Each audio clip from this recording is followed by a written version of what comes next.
Hello, hello, hello. Sorry about the small delay there. How are you? It is time for another creator hangout. We're going to hang out with some creators tonight. Got to see what's up. We may have some prizes of who's coming, who's not. It's going to be a cool night, so I hope that you guys stick around with us. We're going to talk about all sorts of indie books. Hopefully, keep it light. Get out early because I have to drive about 3.5 hours to pick up books tomorrow, and then 3.5 hours back. So it's going to be crazy. So we're going to be doing that tonight and hopefully have a good, crazy time with some cool creators. So if you are chilling out and hanging out on a Friday night, come on in and spend some time with us. If you are watching, let us know that I can see you. Yeah, what's up, John? How are you, man? Good to see you. I think, John, do you have a pre-launch up? Because you're more than welcome to come on if you have a pre-launch up. But before I get further into it, let's get some people on. The guy who can only stay for 15 minutes because I'm not worthy of his time. Tim, how are you? What's up, Travis? It's good to see you, man. Good to see you. And you are certainly worthy of my time. I'll just quick make a comment. I am a little bit busy tonight. Tonight is a survey night for the cryptid book, so I'm trying to make sure they all go out on time. Like you're letting you're sending out the book or just the survey? Just the surveys. And, this is one of the elements I'm trying to improve. The guys over at Orange Cone, man, you guys are true professionals. I got to make sure I try and attain the same level, which part of that is to make sure everything stays on time. I hear you. But I'm supposed to be on your show tomorrow night, assuming I get back in time. Because I'm right. And if you don't, I'll tell you what, I made a side deal. Actually, you referred him. It's Richard Fairgray. Yeah, I heard about him. Yeah, he's a good guy. He's a good guy, right? So I sort of said to him, because, the show moved from Thursday to Friday, for those of you that don't know. And one of the reasons I did that is I was starting to conflict with you a little bit. So I'm going to switch everything over to Friday nights. And so basically what I'm saying is I bumped Richard and I felt bad because I said, hey, but if Travis drops out, I'll grab you and fill. Yeah, you just we'll touch base around 7 o'clock because I should be able to tell you at 7 one way or the other where I'm driving time. But let me get some other people on here. Next, we've got the legendary Zenoscope creating booby thirsty mother effer Pat Shan. Whoa. Hello. Hey, thanks for having me. I have a list of mothers here that you've slept with. Let's go over the list and make sure you confirm. Monique, is that correct? Whoa. So you haven't slept with any mothers? Who knows? Maybe I've made some, Your vote. It's true. Like the minute you get your wife or girlfriend pregnant, you then become that guy that you call other people. It's horrible. I would love to, honestly. If anyone wants to have some children, I'm definitely moving into that phase of my life. Okay. So if anyone's looking to become, a mother in her mid-20s, I'm happy to start talking. All right. Good call. So shout out at anybody. That's the next Kickstarter, by the way, for Pat. And we got Charlie. How are you, Charlie? You are muted, brother. Mute. Yeah, I did that on purpose, actually. But three of my favorite people. Holy crap, Pat and I were on a space last night together. What's up, brother? What's going on, bro? Hey, and Tim, how you doing, man? Charlie, good to see you, man. Are we going to see you in Baltimore? Oh, yeah. Actually, I'll be in the guest section this year. Cool, man. Cool. Nice. Yep. Look forward to it. So how you have two things going live, or are they live? What's going on?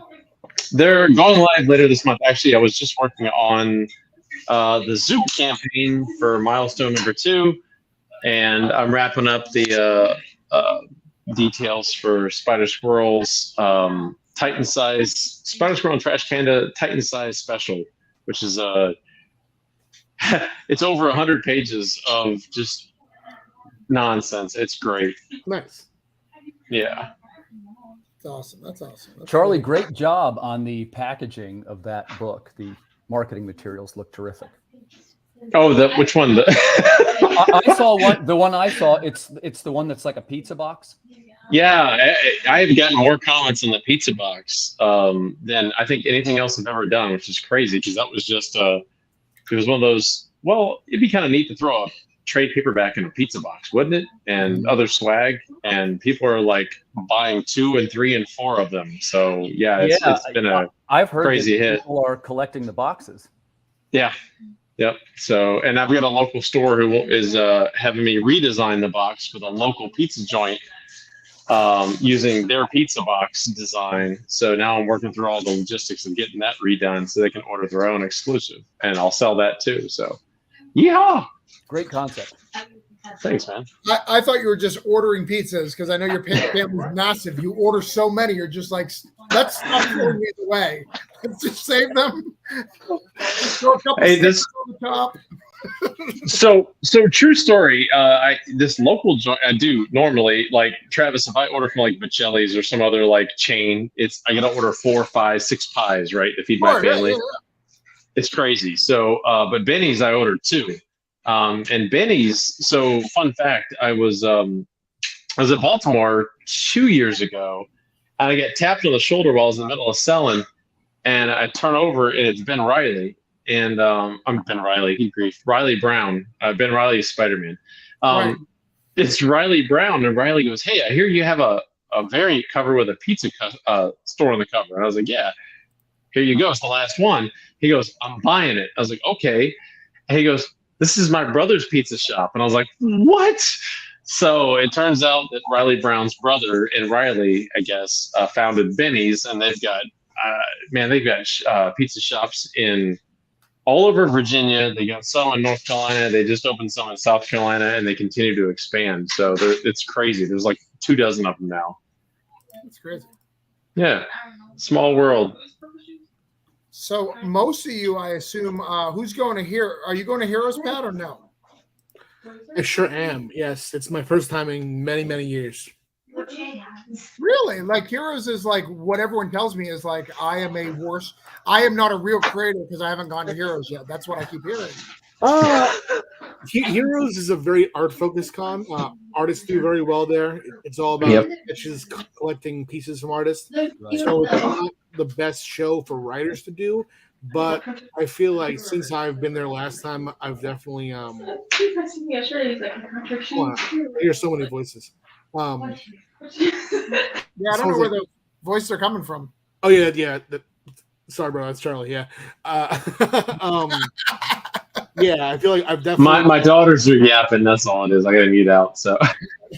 Yeah, I have a lot more to offer than I had last time. The last time I was at Heroes, the single issue of Vampire Emmy came out. It was my first, while it was still at Zenescope, my first non-Zenescope work in years. So now I'm going back there with all Destiny New York, all my shit. It's I'm brand new, you know. Smoke weed, see the future. Let's go, bro. That's what's up. Hey, so Heroes is a great show. I love Heroes. I love it for the traffic. Usually I get placed somewhere really cool. Last time I was placed across from the aisle from David Mack, so we threw shit at each other all day. No, that's a really good show. But he's right. Yeah, it's very artist centric. They have the art auction on Saturdays, which is a charitable thing. It's really cool to attend if you can get in there. Yeah, that's run by Shelton Drum, I believe. Is he still the guy? And it's still Shelton. Yeah. He's a heck of a good guy, man. And he's done so much for the art community and given so much back, too, for charity, is my understanding. I remember I used to do a little bit of work with some artists as like an artist rep for the grading companies. And he's just a sweetheart of a guy. Yeah. No, I've heard good things. I need to get to it. I was going to go this year, but I had missed like my birthday, and then SuperCon is on my wife's birthday. So I was like, I can't do Father's Day as well. I can't do everything, you know? So that's the case. So cool. And Charlie, you're going to be there too? Heroes? No. Tim? No, my next one is Hershey, which is right around the corner. And I haven't done that yet either, but that's got some pretty good names. It's got they got Roy Thomas, Al Milgrom, you know, more like I guess you'd say your classic Marvel 70s and 80s lineup. I didn't look at the art lineup. I'll do that when I get a chance. I was kind of surprised to get in, to be honest with you. I'm still surprised by all this. I'm kind of in my adjustment phase. But yeah, so yeah, we do a lot of cons now, and this.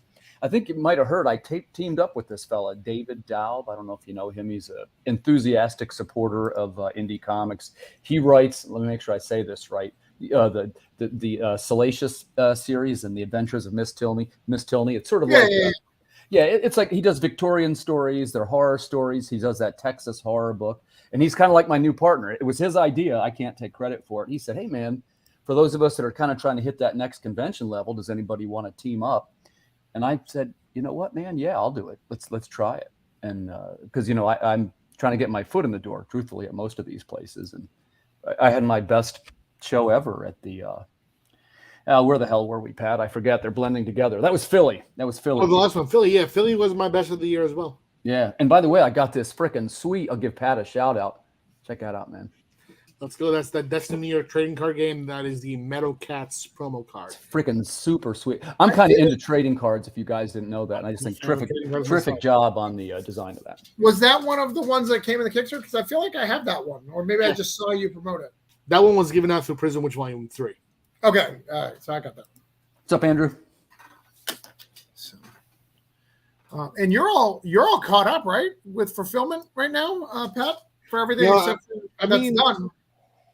No, the longer stuff still takes a while to produce. Like, for example, Destiny New York Volume 6, that's going to take the full year to make, Okay.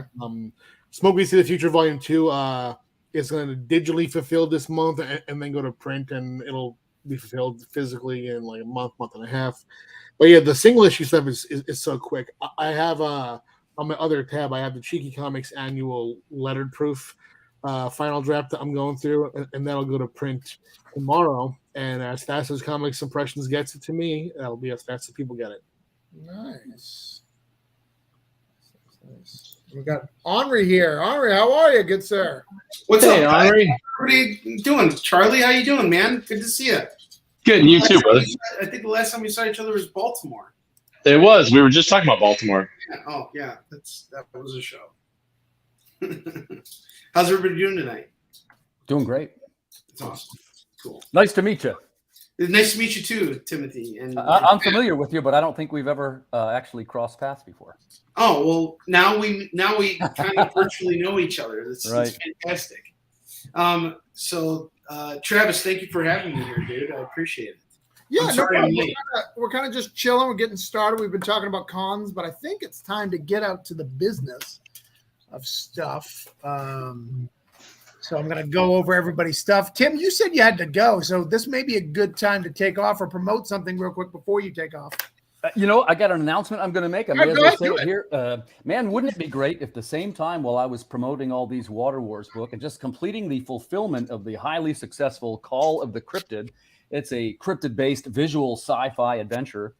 Wouldn't it be cool if I was secretly working on another book that whole time? I'm going to announce it this weekend. It is a bone-dry Western. If you like gritty, violent Westerns, this is the one for you. And when I say it's gritty and violent, you're going to want to hold on to something.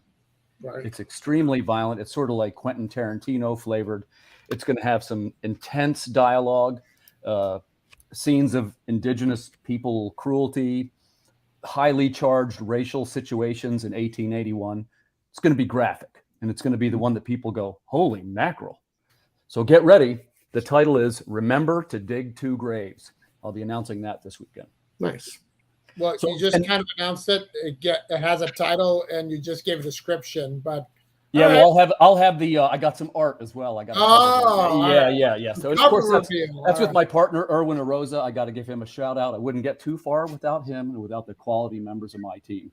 And also, I just want to say a quick thank you, man. I appreciate indie creators. I appreciate what you guys do. Thank you so much for your support. Travis, I appreciate you, man, for having me on your show, and I'll look forward to seeing you tomorrow night. Yeah, see you tomorrow night. See you guys. Have fun. See you, man. I just want to say something real quick. That guy knew how to present himself. Like, he had me at the edge of his seat. At the edge of my seat. I'm sorry. I'm excited about this next book. Yeah, no, Timothy's got some cool stuff out there. Water Wars was really cool. I met Timothy he actually backed one of my books, and we just kind of connected. But yeah, I like the dude a lot. He's got a good heart, and he's very enthusiastic about this, and he's super humble.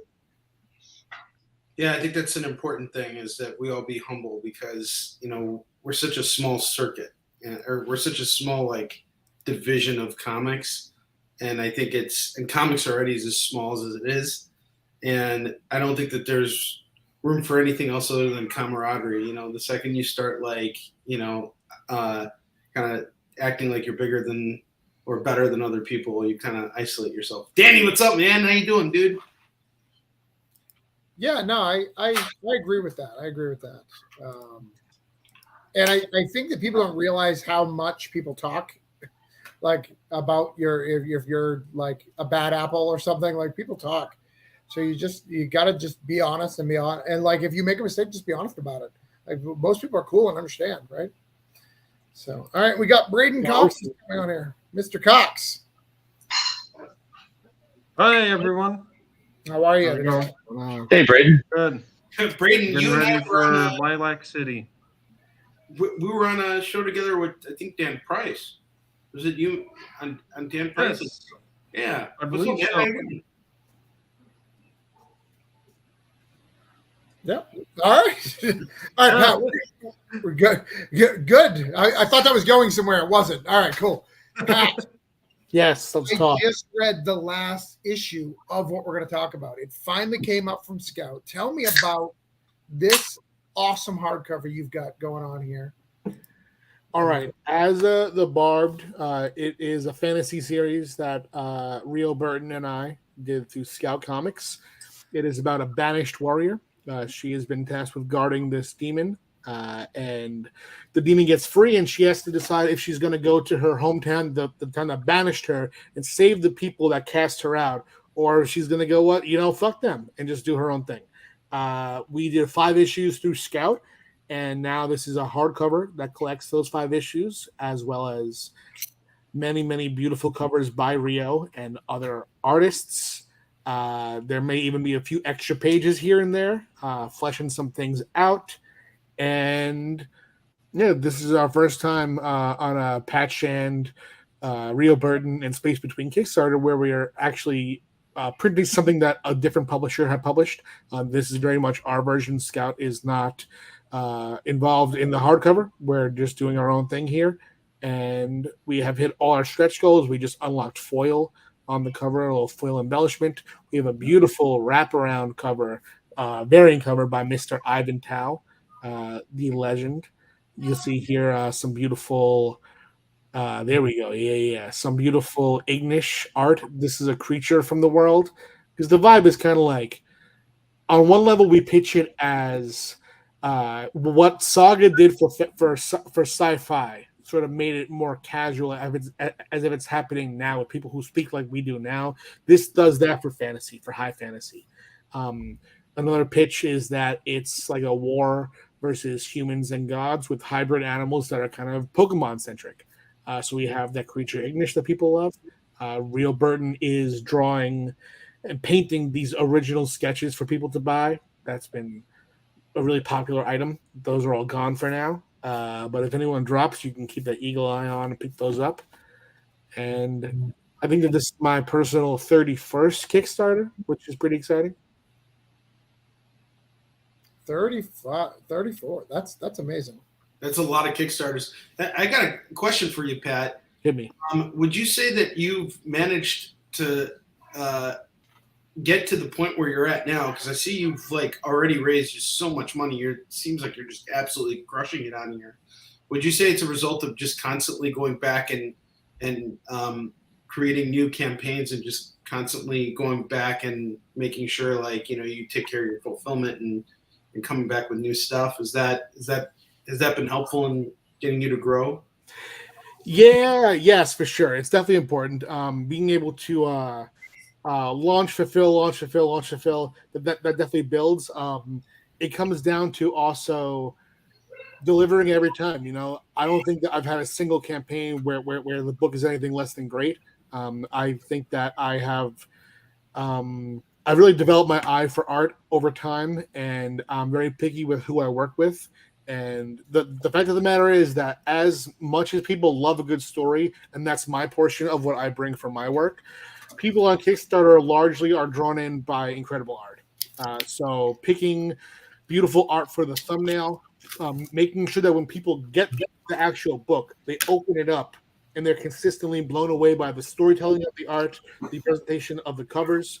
I think that's very, very important because just the level at which art is valued on this platform is very high. So yeah, I think it's that. I think it's a mixture of many different items coming together over time, but it has definitely been exponential growth for me since the beginning. You know, all the campaigns where I found it to be a struggle to be funded were early on, and as I've gotten better at assessing myself and my audience and how a book is going to perform, I find that I'm not surprised at how certain campaigns do. There are campaigns for me that underperform, some that perform higher than what I thought, but generally I feel like I know what to expect from what I bring to the platform every time now. Yeah. And I'm surprised Patton didn't do it, but I'll do it for him. He actually runs a Kickstarter management, kind of a campaign program. So you can reach out to him and he'll help you like scan through, tell you what works, what doesn't work. This is crap. This is not crap. He's good about that kind of thing. I haven't used him, but I know for a fact that because he runs such good campaigns that he's going to be, and I know Pat, he's going to be blunt and tell you like the straight dope, right? Get it right. Yeah, no, because he wants you to be successful. Yeah, I have this is my personal campaign going on now with Rio, but also I am helping run T-Pub's campaign, Twisted Dark Volume 8, and they have brought a great book to the platform, and that's part of my services that I do also run other people's campaigns, and so you might see me pop up on the platform on more than just my books. Nice. All right, so I'm going to write you on the paper. We're going to try that tonight. Viewership is a little lower than I'd like, so I'm only going to promise one backer, but we'll see what happens. Yeah. I've got to drive all the way. I've got a signing at Scout headquarters tomorrow, and I've got some other stuff, so I'm not going to be up crazy tonight. So we're going to try to get you at 2711, and you're at 27079. Oh yeah, definitely. I'm going to try to get you at a one backer with that. So that's like one person buying the hardcover. It should be good to go. I think so. We'll yell at some people. We'll do all our jam, all that stuff. All right. But yeah, I love that book. I think it's great. I've endorsed that. I've promoted that. I've got it every time. And what's cool about it is knowing that it's completely done. It's ready to go. It's right where it needs to be. Oh yeah. He says, look at these awesome people. Hi, Wendy. Hey guys, if you're on the show, by the way, share it out. That helps get our stuff going on. Oh yeah. If you haven't done that yet. All right, Charlie, we're going to bring you up next because you were the next person. Me? Or you got a couple pre-launches here. I do. Let's go to the first one here.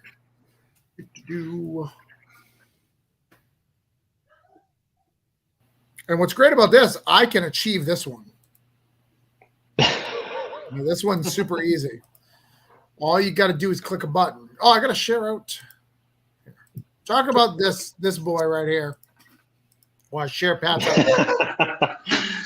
So this is if you guys like, this is my attempt at a classic Marvel annual. You guys, we used to have annuals. They weren't literally annuals because they didn't come out consistently every other year or every year. But yeah, this was a fun way to actually kind of bridge the two volumes. So volume 1 is Paper Draft, where I just finished fulfilling the last of that today, coincidentally. So woohoo! Yeah, so the final, like the last pizza boxes went out the door today. That's literally all I had left to finish was the extra pizza boxes that people ordered. So this book is going to be a minimum of 80 pages. It's got a 24-page lead-in story. It's a brand new Spider Squirrel and Trash Panda story. A lot of fun. The same kind of nonsense we've done all along the way. So crazy antics. Spider Squirrel actually separates from Trash Panda, goes off and has an adventure. Trash Panda is dealing with some interpersonal stuff. We'll just say that. I thought that panel was fun, so I did that as my lead off on my Kickstarter. But there's a lot of fun in this book. The 24-page story leads off, but then there's a series of 6 to 8 page anthological stories through the Zion universe, because I've got so many characters I want to introduce. So I figured what a great way to do it than just to take a big collected edition like this and do, again, like an old school team up or annual or special where you've got a bunch of short stories that are self-contained, but they introduce different characters to people. So you'll see some of my Canadian characters, you'll see some other characters out there, even a villain, he gets a solo story. I think it's a lot of fun. So I've really enjoyed this. I got to work with Russell Nolte and Kat Kalamia and Kurt Belcher and a bunch of other folks who wrote or drew. Chris Batista drew a story in this, which it was absolutely beautiful. And I think you guys are going to love it. It's a lot of freaking fun.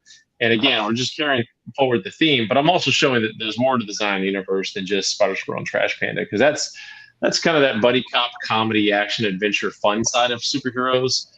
But there's a bigger universe out there. And Travis, you know what I'm cooking. We're going beyond just the superhero stuff. We're getting into the mystical and the fantasy. We're going to get into some deeply like psychological stuff. I've got a really fun one cooking up with Chris Moses. And Pat, we were talking about this last night. Chris Moses and Anthony Stokes are writing a graphic novel for me as well that's going to hit in 2024. So a lot coming down the pike. But I just wanted to show that there's a lot more out there with this book. So that's what this is about. Nice. So we're going to try to get you to 40. You know, again, all you have to do is click that follow. You don't even have to back. You just got to click the follow.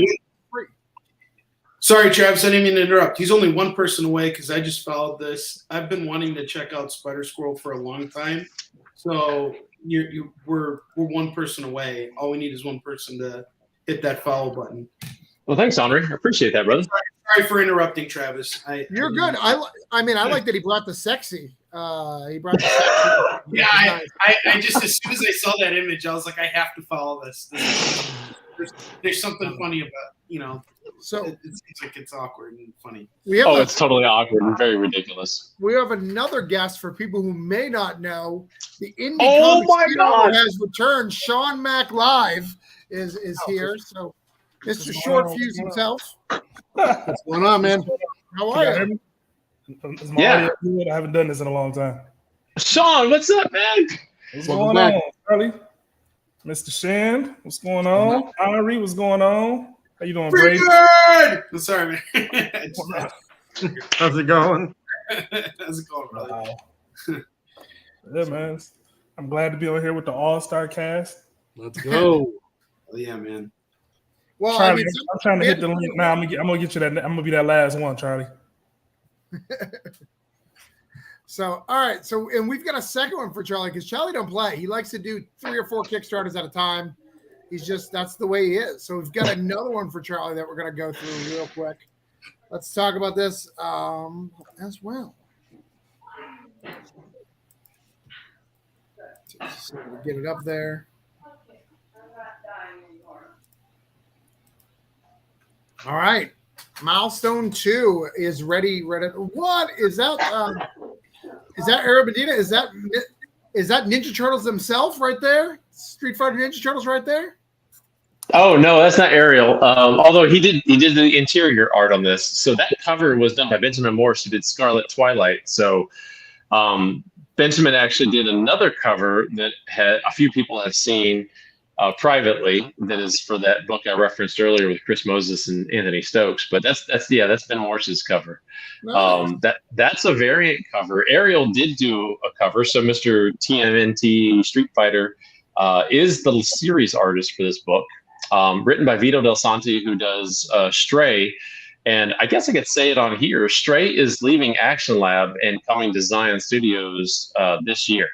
Wow. So, yep. So Vito's been my editor-in-chief for a while. And right now he's writing this series. This is a 6-issue series, already has a spinoff, another 4-issue series that he's writing coming out of this. This story is so dope. I enjoyed creating this character with Drew Moss, like, I don't know, back in 2015, 16. It's been a while.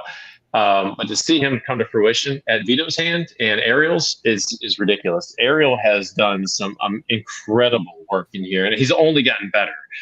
When you guys see his, if you didn't buy his Teenage Mutant Ninja Turtle Street Fighter book that came from IDW, it came out yesterday. Yeah, you can get it from your local comic shop. He's killing it, but he is just getting better and better and better. And I hope he can finish my 6-issue series before he gets sniped by somebody on an exclusive. So, yeah, this book carries on the milestone story from issue 1. For those who read issue 1, really cool story. It's very introspective. The character, it's more than just a superhero book. It's a very human book.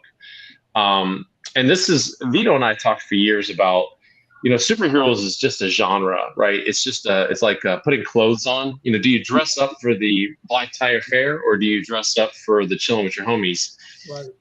And so superheroes is just one of those two things, but underneath of it all, it's still a human.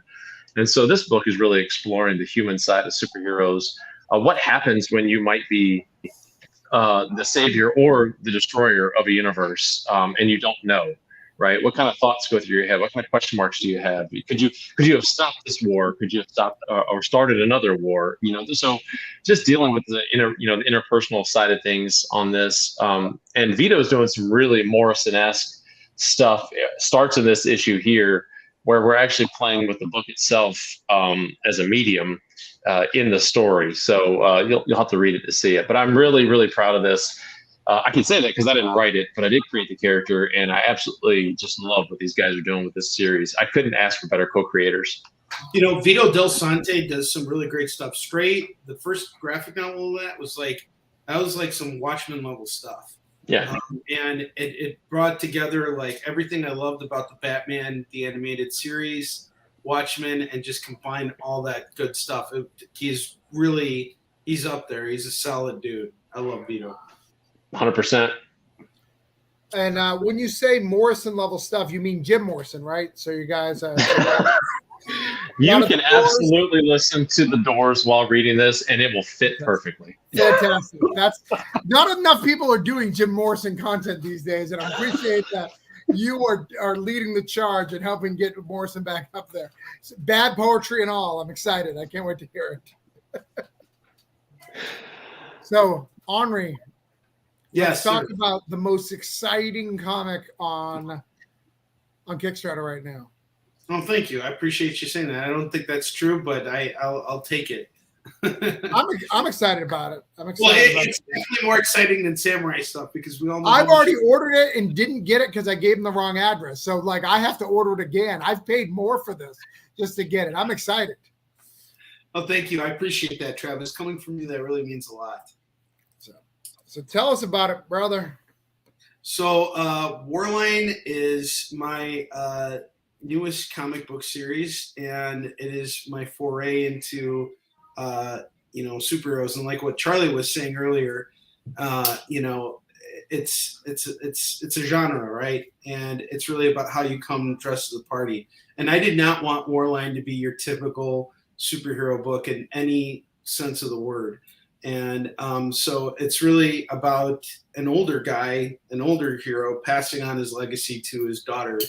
And it's kind of like Blade, Demolition Man, and Logan all rolled into one. I kind of imagine like an older Wesley Snipes, like if you took Wesley Snipes today and cast him into this role. And, it's about an old dude who is out for revenge. His family was destroyed by his arch nemesis, and his arch nemesis is sort of the tyrant of the city, and he basically is a dictator, and he watches everybody, and it's very Soviet Russia type of scenario.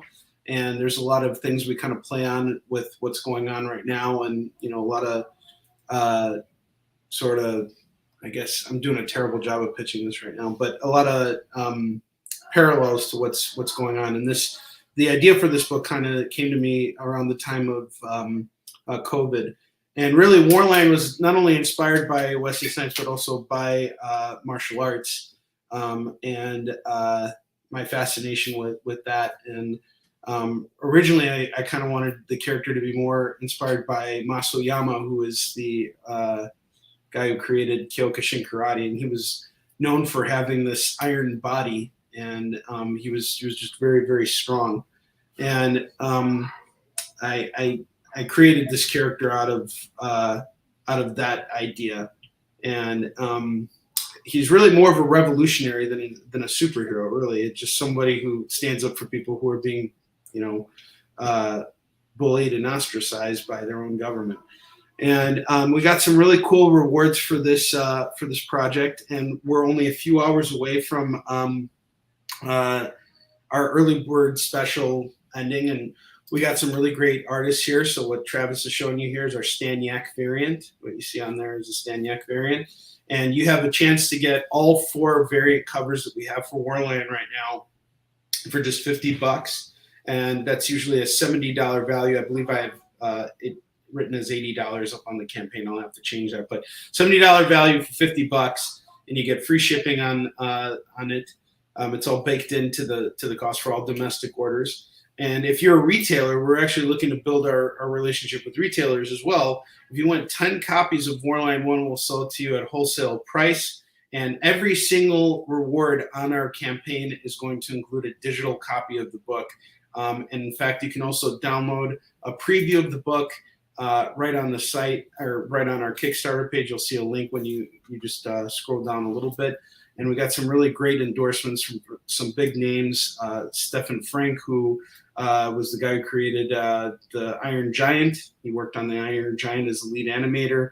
Afua Richardson, who worked on the latest Spider-Verse movie. Jim Salerkrupp, a co-creator of Venom. We just got some really ringing endorsements already for this book from people who have checked it out and are appreciating it, and as well as some reviewers. And Jen King, who's the owner of Space Cadets, she's also given it some glowing reviews. We recently worked together and put out a special variant cover which sold out. Not available on the campaign, unfortunately, but we'll work on something that we can kind of get for you guys. But we got 2 hours and 16 minutes before our early bird special is done, and so far we are doing great. This campaign is shaping up wonderfully. We're at 74 backers, and I couldn't be happier. I'm thrilled with how this is doing. That is awesome. Let me add you to the list here. You are at 2620, 74 backers. We're going to try to get you 75, and we're going to get you to 2630. That's what we're going to try to get you to. See what we can do. More line. Like I said, I'm super excited about this book. Can't wait to see what it's all about. I was thinking about you a lot with this one because I really wanted. Oh, thank you. Looks like we did it. One thing I want to say, Travis, is I got a lot of respect for you. I've backed a lot of your campaigns. I've read a lot of your work, and I know that Yisun Shin was a hard sell for you. So the other day when you were telling me like you're not into samurai books, I was actually really touched because I remember when I met you at MegaCon, you went out of your way to buy the book, and I knew it was kind of like drinking Robitussin for you to have. And it's like, but you did it, and I appreciate that. So I really hope that's not going to be the case with Warline. Well, no, I do like Iron Fist. Like I'm a huge Iron Fist fan, and I'm a huge. Well, that's different though. Iron Fist is it's martial arts. No, like that's what I'm saying. Like I do like there is some stuff in that genre of things that I like. It's just the samurai, not so much. Sure. Again, it's really weird because I love the Ninja Turtles. I don't get it, but well, Ninja Turtles again, it's different. So. But yeah, we'll come back to it, talk about it, and definitely, Pat, I saw that message. We will definitely showcase that little beast in a little bit. And let's go to Braden. Braden, what's going on? Let's talk about it. Did you post it in the private chat? All right. Well, I'm here with my next horror book. It's actually it's called The Forgotten Tome, and it's a collection of horror short stories that I pitched to anthologies, and the anthologies never ended up taking off. So I kind of just put them all into one book, and there's Lovecraftian, there's Zodiac stuff, there's And my favorite one in this whole thing was actually done by Crypt TV artist Emmanuel Sotomayor. And he did the short story Unholy Confessions of a Hungry Nun. And yeah, it's we're about a third of the way there now. So, and we're about a week down, I believe. Yeah, I think you launched last week when we were live. So, Mm-hmm. but I love this Never Ending Flame. Hey, if for some reason it doesn't work, I'm sure we can make this in Neverland. We'll figure it out. Or maybe Lori will let me. We'll put it into right into the other one. Yeah. yeah, Speaking of into Neverland, one of the upcoming Cthulhu's Hard to Spells. this is not the place to do it. But Pat, I talked to Patrick today, and he is finishing tomorrow and should send you all those pages. Nice. Gang shit. That's beautiful to hear. So I talked to him yesterday, and that should be good to go. Not that anyone knows what we're talking about, but Pat Chan is working with my Granite State Punk guy, to Patrick Brumeyer, to do amazing story in Cthulhu Invades Neverland. They call me the artist poacher, you know? Smart man. That just knows that, like, hey, Travis, remember that one time you had an eye for art? I took that. You're welcome. Here's how you'll know. All right, let's get this on my list. Braden, 565, 32 baggers. I think we get to 33, and we'll get you to 575. Let's see what we can do for that. Let's see. Somebody messaged me. Let's see if there's anything I'm going to do. That is something else. Okay. All right. So that's up there. Let me share that out to everybody. Get everybody aware of this. Again, guys, if we want to back these projects, we're going to get them off and talk about them. Yes. Oh, we've got a Cox here. Another Cox. Oh. I assume some relation. Yes, that's my mother. That's your mother. Nice. Your mother looks really young. Good for you. Good for you. It's going to get weird, so we're going to go to Sean Mack. Sean. Appreciate that. What is Hopefully it going doesn't on? get as weird as last time. I mean, Fish and Richard aren't here, so we should be it's true. okay. Yeah, last time we were talking, Fish was asking lots of questions about going ass to mouth, and it was very weird. Very weird. You missed it, Pat. You were busy. You did jump on for a minute, but you missed the conversation. You were busy other places. I did. I heard that I had a bad service, though, so I'm not even sure if you guys heard my pitch. We did. Okay, good. So, Sean, Yo, you're back from vacation. back from vacation.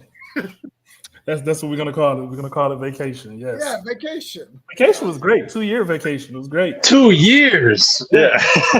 Nice and relaxed. 2 years is, actually less time than I'd figure getting away from our comics community. So I'm proud of you. Hey, I thought about staying longer, but hey, I just came back to social media, so we'll see what happens. Okay.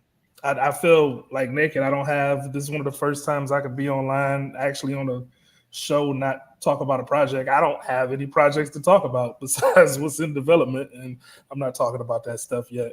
But I do want to give flowers while I'm here. Pat Shan, you've been killing it. I had to do some catch up. I will be hitting you up and getting a whole bunch of books. Charlie, you've been killing it. Henri, it goes without saying. You always been killing it. Travis, you know what it is. Braden, I don't know you, but I'm pretty sure you're killing it too if you're on this panel with all these all-stars. But hey, you guys just been killing it, and I'm loving what I'm seeing from you guys. Charlie, I was number 4. No, I just did number 41 to support your campaign. Henri, I just backed. And Travis, I backed your stuff yesterday as soon as I saw it. Like, Thank you so much, dude. Yeah, I got your back too, Sean. I got a lot of respect for you. Yeah, I'm happy you're back. You were always a voice of reason in the community. Even with controversy, you were always a voice of reason. Like, you always come out straight. So I'm really happy that you're back. I think the community missed you, and I'm excited to see what's coming up. Yeah, I have some fun stuff coming. Pat, I have a package for you that I sent out to you years ago. Okay. That came back. I don't Really? know. I don't know if it was for the address or something. It was a campaign issue back, but I've been sitting on it because all my stuff is in storage. I need to send that to you. Yeah, man, I'll take it. Yeah, there was a time in the beginning of COVID, my post office was not very lenient about returning shit if I didn't get it that week. Okay. Yeah, I have a package. It came back, and I was like, I know I got his address right, but yeah, I got a package for you. It's been sitting there. It's in my storage, so I'll send that out. If you got the same address, you can just shoot me a message. Let me know, and I get that out to you. Because even though I've been gone for 2 years, I still always deliver. Let's go. Yeah. Thank you. Yeah. Okay. Since it's been 2 years since you've been gone, Yeah. I'm gonna throw some shade. Since you've been gone. Yeah. I'm gonna throw some shade. Are you ready, Sharmak? I've been holding on to this for a long time. I'm not the only one that was thinking of that song. Are you ready, Sean? Are you ready for the little shade I'm gonna throw? Always. I'm not ready. We always deliver should be the basic of what you do. That being a tagline always kind of bug me. Like that's the bare basic you should. Hey, do. you know what?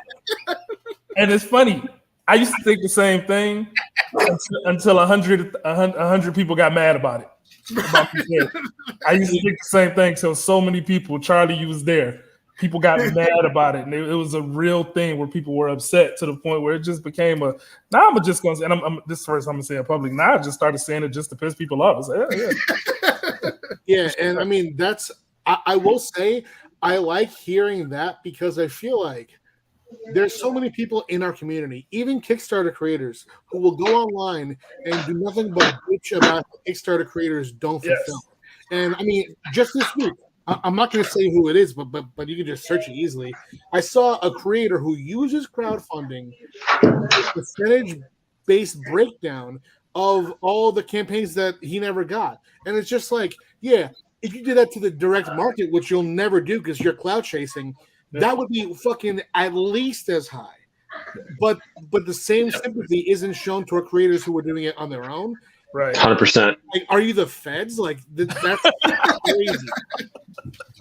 Like to me, any creator who does that, Yeah, I agree. Well, it defies the whole nature of crowdfunding, right? Because crowdfunding is one of those things. Is like you're buying into. It's a small bit of a gamble every time, anyway, right? Until people establish credibility, like most of us in this panel have, where you deliver every time.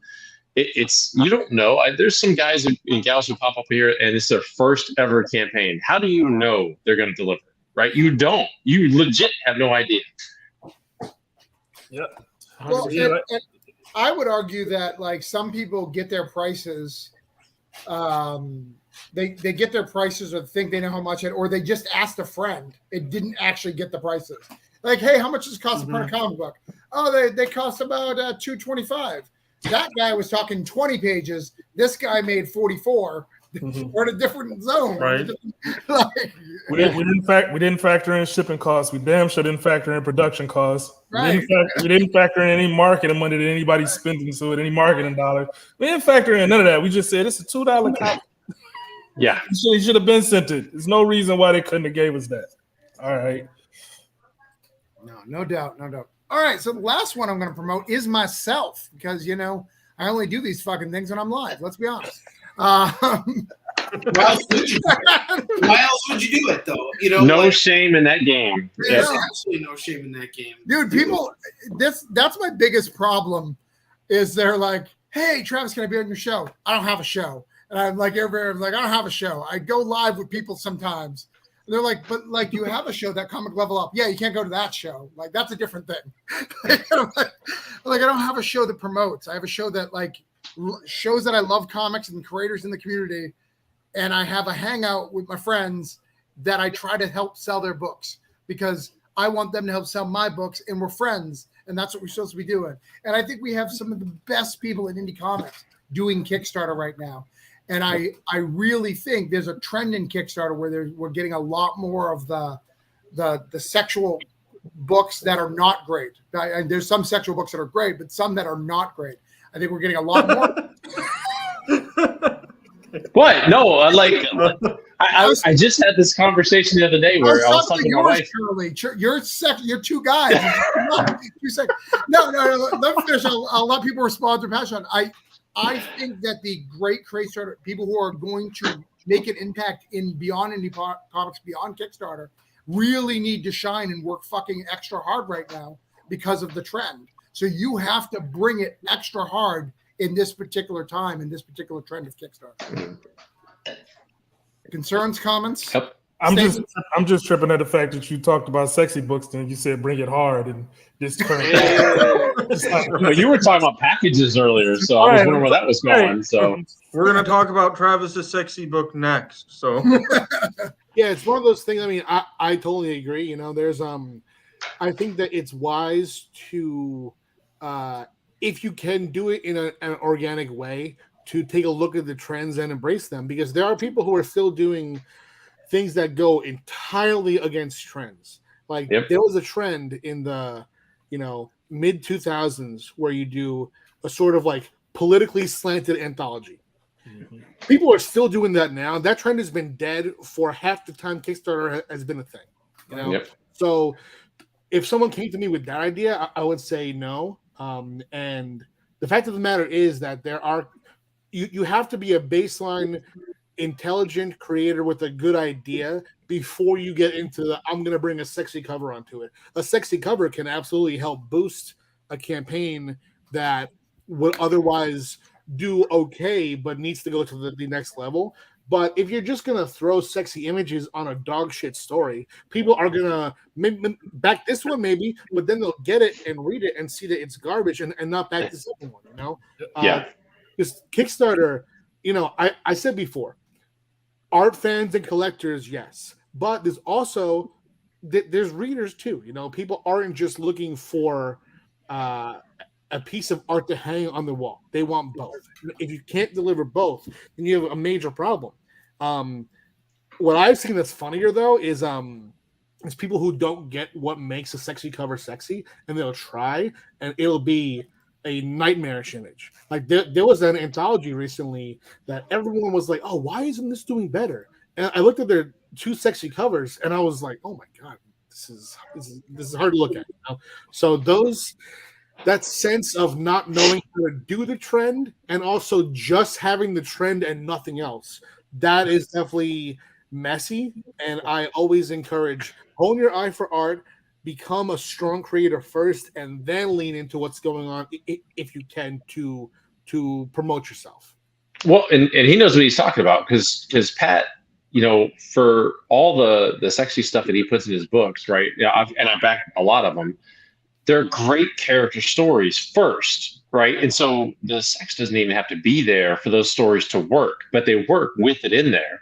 And so he can not only ride the trend, but he can also buck the trend if he chose to and go a different direction and still produce a really damn quality book, right? So high quality book. And that's something that to be said for where Pat obviously has found his way as a creator first. And then like we talked about earlier, he dresses it as he needs to, as he wants to fit a trend, to fit a genre, to fit a medium, to fit a whatever, right? Whatever the zeitgeist is. If you have a good characterization, good character stories, you have good quality characters and creation, you can put them into anything. Yeah, I mean, like if you look at what I have now, like As of the Barbed, that for me isn't a campaign that uses, much less sexy covers. It's not a book that is about like sexy situations at all. Where Destiny in New York is. That is just an HBO style graphic novel series where we use, there's sex, but there's drama, character, all that. And then we have the series that are a bit more sexually focused. But as a writer, I put those against any series. I think that the ones that I do that have erotic elements, I go as hard with my scripts in those ones as any of my nonsense, and I think that if people did that more, there would be less of a concern over, the overuse of this trend, because it is a trend, yes, but a good book is a good book at the end of the day, and that's what should be the main focus. 100%. When I first got a hold of one of Pat's books. The first book that I read was that Gangster Ass Barista. And I messaged him immediately after I got done reading it. And I told him that's some of the best dialogue I've ever read in comics, period. And I don't mean indie comics versus major comics. I'm saying comics, period. Made me an instant fan, and it was just dope. And it was like I was so endrawn in the characters. And I actually got it just because I was introduced to Pat through somebody else, and I was like, well, let me at least read it, because like we said earlier in the stream, some people just read comics, and I'm one of those people. I just like to read it. So I was reading the comics, and I was just like, this shit is dope. This shit is really dope. Then I started reading his Destiny New York, because I had that too, and I was like, oh, I'm just about to just get everything. It's just and that's why I said now I got to play catch up, because I've been gone and I haven't been reading comics like that. But now I got to get back into all the stuff that I missed, including all the sexy cover stuff. So yeah, it's full in a second. You know, that's something I got to say too, Sean. I totally understand, because there's periods where I go, even as a reseller, I have periods where I just don't have time to read comics. I am surrounded by comics every day. I think we're all surrounded by comics every day, and I'm selling stuff every single day. But to actually have the time to sit down and read stuff, you got to put the effort in. And Travis, I remember you put something up online a couple weeks ago about how you're reading like 4 comics a day. I think that's great. That takes discipline to actually sit down and read 4 comics a day, and to really invest yourself in the stories. And we're all learning from each other, and we're all learning from the stuff that's been done. And one thing that I have to say I think is so important about what we're doing in independent comics is that we're learning from each other, because we are the future of comics. Like, this is happening now. It's great to be able to look back on all the great stuff that's already been done, but it already exists. We're not learning from any more from it than we already have. And seeing everybody do new stuff, that teaches us where we can take new risks, and it shows ingenuity, you know, and that's something that keeps our industry alive and strong. Speaking of alive and strong, Travis, you have a campaign alive and strong. Oh, good segue. I did want to say something. Charlie, I threw it to you, and you just alley-ooped it. You know. I did want to say, you know, because I get a bad rep that people think I don't like the sexy stuff. I actually I want to state for the record, and have for the record, that I actually love that Kickstarter is a platform where people can get that and not feel like ashamed, because I remember when I used to run a comic store and people came in wanting to get that stuff and felt so ashamed to pick it up, that they have an escape to do that. But I also see there's a group of creators who literally don't do anything, and they put minimal effort, 16 pages, slap some boobs on it, produce a thing. And I think that those hurt if they're not actually trying to make the comics better, you know. No, it's true. I mean, people definitely shouldn't get it twisted. Travis is definitely a fan of the sexy books. I mean, the first time that I launched a sexy book, he sent me a dick pic right away.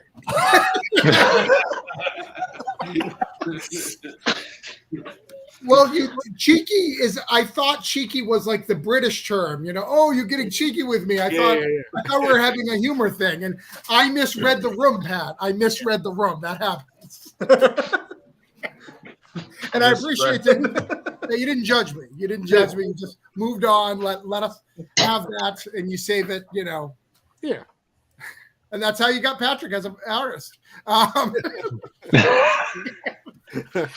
So this is broke down in 4 dead bodies. Sean feels like he didn't leave because he's like, Travis is doing the same fucking shit. Yes, because 2 years ago is when I finished this thing. It is now a trade paperback. We've added some new content. It's very cool. It's about 2 guys that break down on the side of the road. Lots of guns, lots of violence, lots of F words. No. Stop. Damn it. Stop. Do the same pitch that you did on your Facebook page when you talked about how it's your first trade and how it means so much. You don't give us the elevator pitch. Everybody know the elevator pitch. Give us the real. We'll get it. Well, what's cool about this is my 20th Kickstarter. There you go. So 20 Kickstarters. Well, it's not. It's the 20th Orange Cone Kickstarter. So I've done more than that. I've actually I'm probably at the same number as Pat. His numbers are way better than mine, though. But it's my 20th Kickstarter for Orange Cone, and this is the first time we've collected any of our series together. So this is the first time we've gathered the individual issues and put them into a book. So we've got the two different options of the book, and that's it, man. Like it's a very personal book for me. This book means the world to me. This not only just because it's my first putting all that stuff together, it's also in this book. If you bought the single issues, I like issue 1's dedicated to my mom because my mom died. Issue 2 is dedicated to my dad because my dad died. Issue 3 is dedicated to my best friend who died from police violence. Issue 4 is dedicated to my grandmother. Like it's a series of like me going through the shit and creating it, and just pushing through and creating. So it means the world to me, and I'd love for you guys to support it if you haven't and check it out. But yeah, is that better, Sean? You like that pitch? I like that much better. Yes. I appreciate that. And one thing I want to add to, guys, Broke Down and 4 Dead Bodies has been a real hit on my sales shows. And I've gotten feedback from customers who have purchased it. And as a fan of the series myself, I'm going to say there is not another crime book like this out there. Travis really just has an eye for doing some edgy stuff in comics and not going the typical route. This is a really, really great book, and you guys are not going to regret jumping on this. I appreciate it. So we're going to try to get me one backer tonight. Try to get me to 111, and we're going to try to get to 31135. Like I said, we're almost halfway there. I've only got 9 days left, so need some love, guys. So Back that book. Before we yell at everybody and see where people are at. Oh, Sean, you've never been on this show. So what I do on this show is if they don't back or I don't get my numbers, I just yell until they do. It seems to work out well. It's been working out fine for me. I like it. It's a good system. But you have a surprise, Pat, for us, right? You're going to show us something that we haven't seen before? Yes. I'm following. I'm excited. Let's bring this up. Worldwide exclusive right here. Boom, here we go. This is the pre-launch. Speaking of sexy comics, I launched an imprint called Cheeky Comics for our adult stuff. It's run by myself and my lifelong friend, Steve J. This is the debut announcement of our pre-launch page for our first series. We debuted the imprint earlier this year with the Cheeky Comics Annual, which introduced 3 short stories, each one which is going to be its own title. This is our first actual full ongoing series, Private Dance. This is about a New York strip club. It's going to follow the stories of the dancers, the bouncers, the customers, and do what Breaking Bad did for the meth industry, Sopranos did for the mob. Sons of Anarchy did for biker gangs. This is going to be that for strip clubs.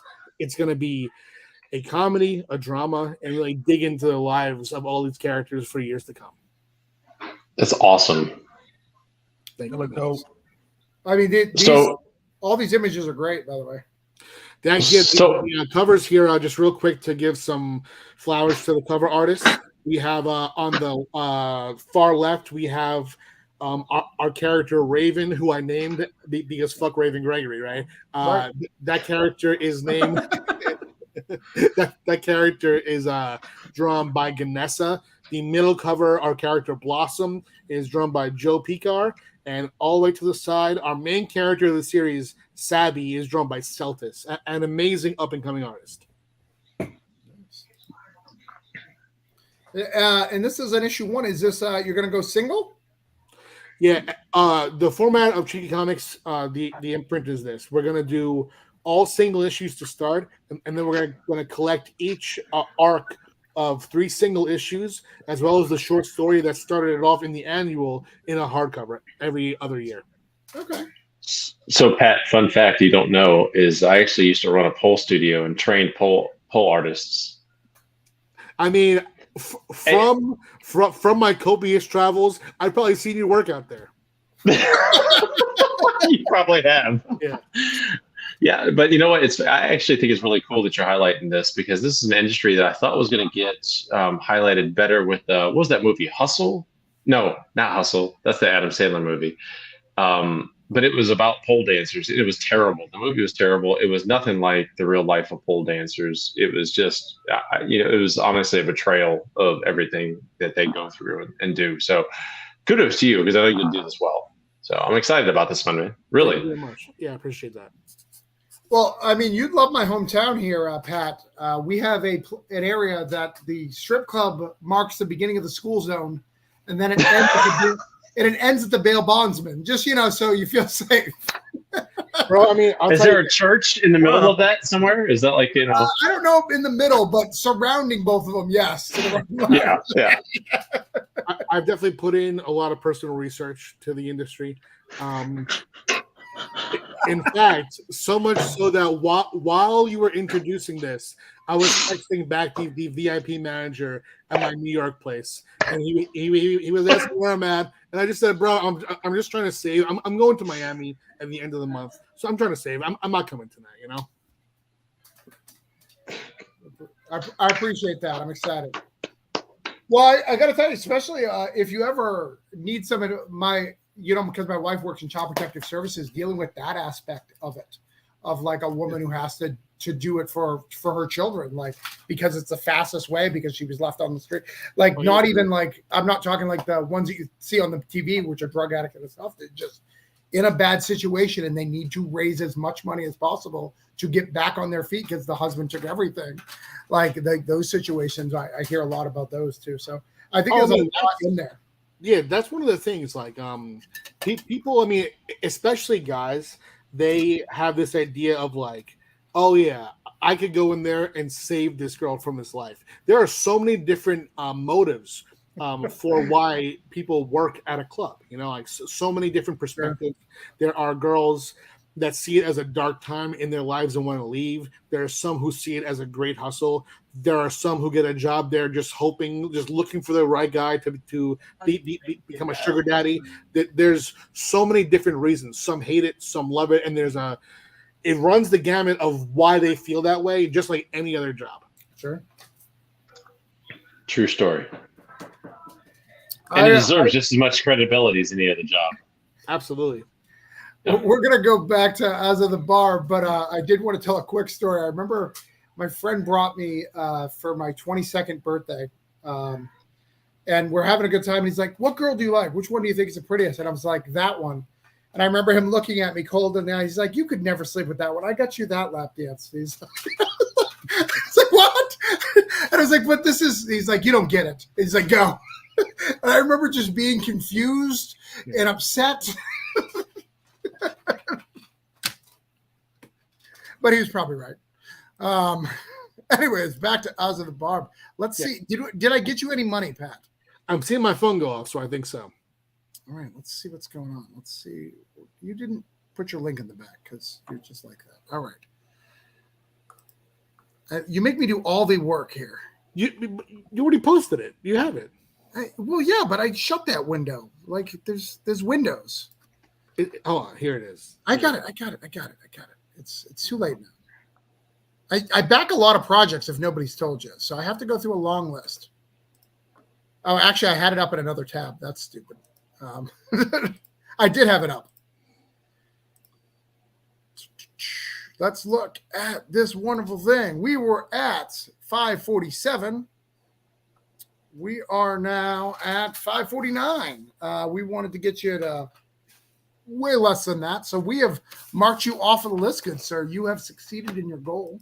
Thank you very much. Yeah, Kickstarter's the 48-hour warning is great. It makes those last 2 days amazing. And I've been utilizing BackerKit Launch. I started doing that at the end of last year. I resisted it for a while just because BackerKit itself, the reward survey service, I don't like that. I don't feel like it's fair that a percentage of the campaign. It's kludgy as hell to set up. It is the absolute worst to set up. It's not user friendly in any way. The staff, as far as that goes, very unhelpful. I found. I did it on a big campaign and pulled out. But as I do, but I just don't think that part of it is a great service. But Launch, I'll tell you this. When you go into your analytics, if you have not used Launch and have multiple campaigns, I would really, really recommend. I've been doing this for a long time. I have many different campaigns. I've hooked up 3 different accounts of mine to launch, and now, if not the number 1 source of pledges, it's number 2 every time. Yeah. I do really well on launch too. Not your results, but I do really well. So it's really good. I like launch. I like the pre-order too. The pledge manager sucks, but you can't get the pre-order without the pledge manager, which really blows chunks. Hopefully they'll fix that. Yeah. And this may get me in trouble, but I'm going to do it anyways. My last launch, and I talked to somebody else too, didn't charge me. It was free. That's the same thing. Well, here's the thing. I feel like what I've noticed is that they don't charge you, but then when you go to do the next one, they'll then charge you for the previous one, is what I've seen. Yep. I will not like that. But that's all right. That's all right.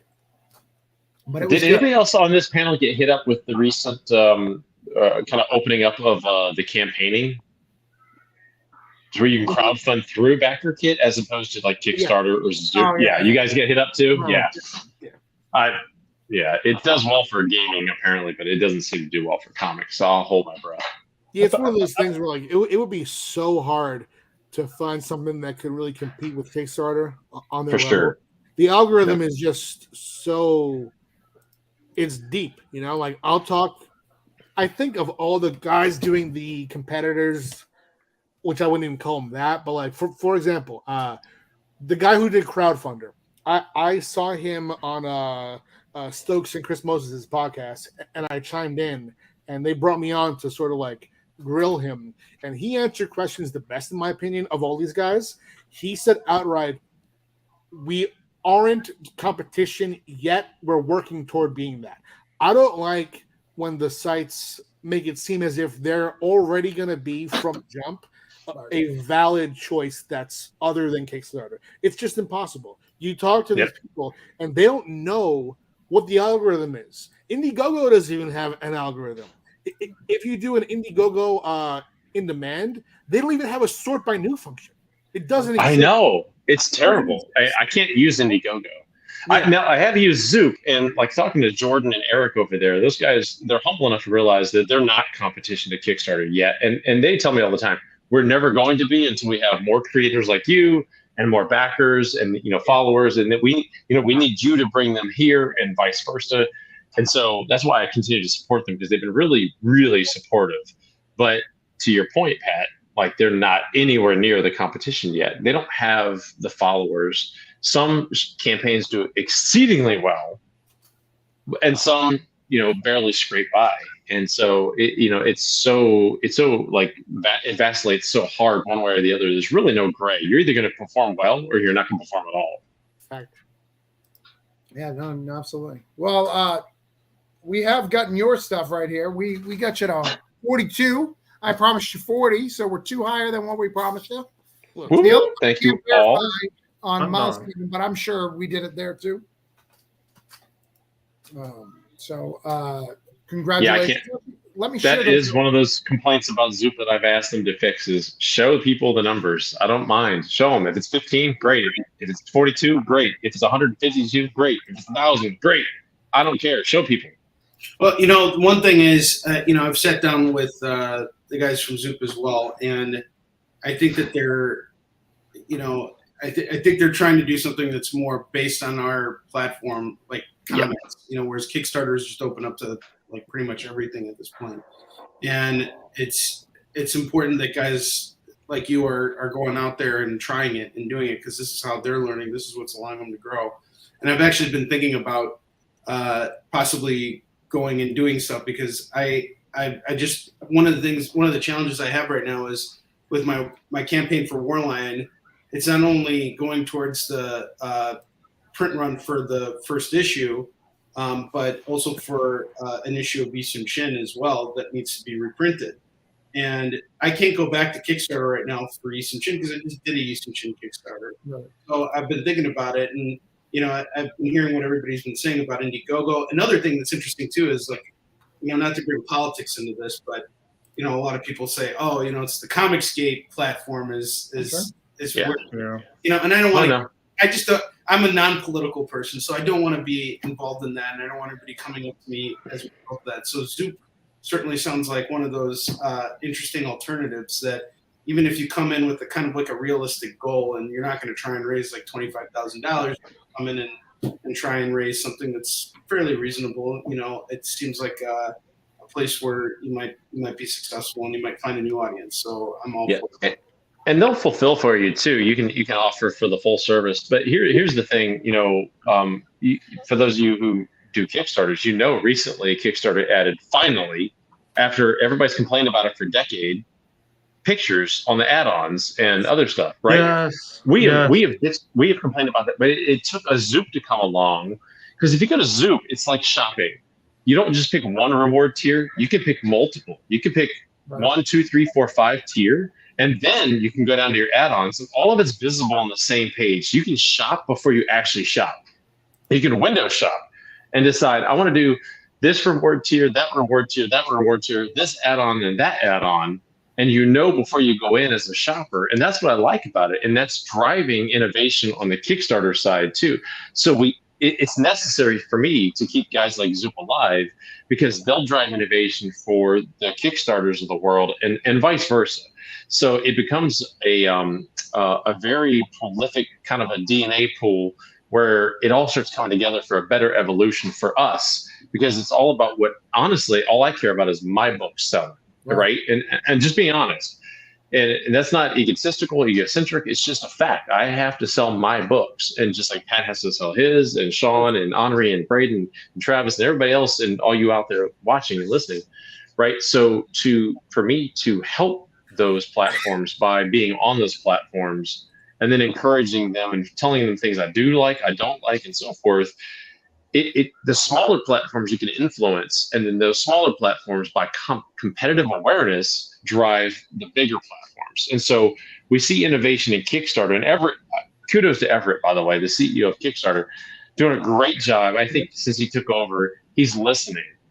He responds on Twitter and DMs and stuff like that. He's a cool dude, but he's paying attention to what others are doing. And so I think for all of us, it's really about drive the innovation that helps us, right, in our community. Absolutely. All right, let's see how you're doing, Henri. Let's see if the war lion is roaring. You are roaring. Look at that. I promised you 26. Holy crap. 2660. You got 76 backers. You got 2 backers. We know one was Sean, because Sean saw that and he's like, I got to buy that shit. And we got Charlie, and that's if Charlie's there, you know you're gonna win. You know, Sean, I feel the same way about you though, man. And thank you for your comment. You guys are fantastic. Thank you so much. I appreciate it. I feel like a man now. I feel like I can graduate and start putting on Axe deodorant and feel great. Wait, you said actually? I thought you said you became a man. You don't put actually deodorant on. No, I'm just kidding. I became a man when I was 13 and I got back. I will tell you, I feel less of a man since I lost my starter jacket. I miss my big giant starter jacket that nobody needed to wear. Yep. I had a Bucks one because I was a huge Vin Baker fan back in the day. Nice. We have added another person who's running a bunch of campaigns right now. Hey, Blake's Hello. Buzz, baby. Oh my God! What's up, guys? We're going over some campaigns. We've marked off 3. We're gonna look at Braden and see if we've marked off some money for him, and then we'll add your campaigns up here. We'll talk about them a little bit. Nice. See what's up. What's Buzz and Blake? What's up, Charlie? Hey, brother. How you been? How was your show tonight?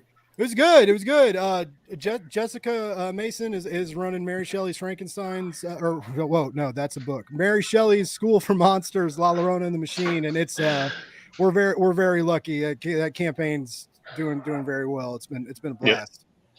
It's been fun to watch. I'm a backer, and it's just been exploding. So Yeah, it's such a good book too. Like it's super fun and the show ended a while ago and then and Jessica and I both had a drink and then like had a drink. God damn, had a drink and we ended up talking for a little bit after. But yeah, it was cool, man. And I'm seeing a lot of people with some awesome campaigns. I got a pull quote on Henri, which is cool. Like that's dope. Oh, dude, Blake, you are making waves, man. I'm seeing people all over the internet talk about what you're doing right now. Dude, it's insane. I don't know what happened. I'm so lucky. I say I've done a lot of hard work too, but it's a very, very, very lucky and the people that are giving me a shot. And it's so fun to be like a part of like Kicks. Like I'm on like another side of Kickstarter now. Right. So like,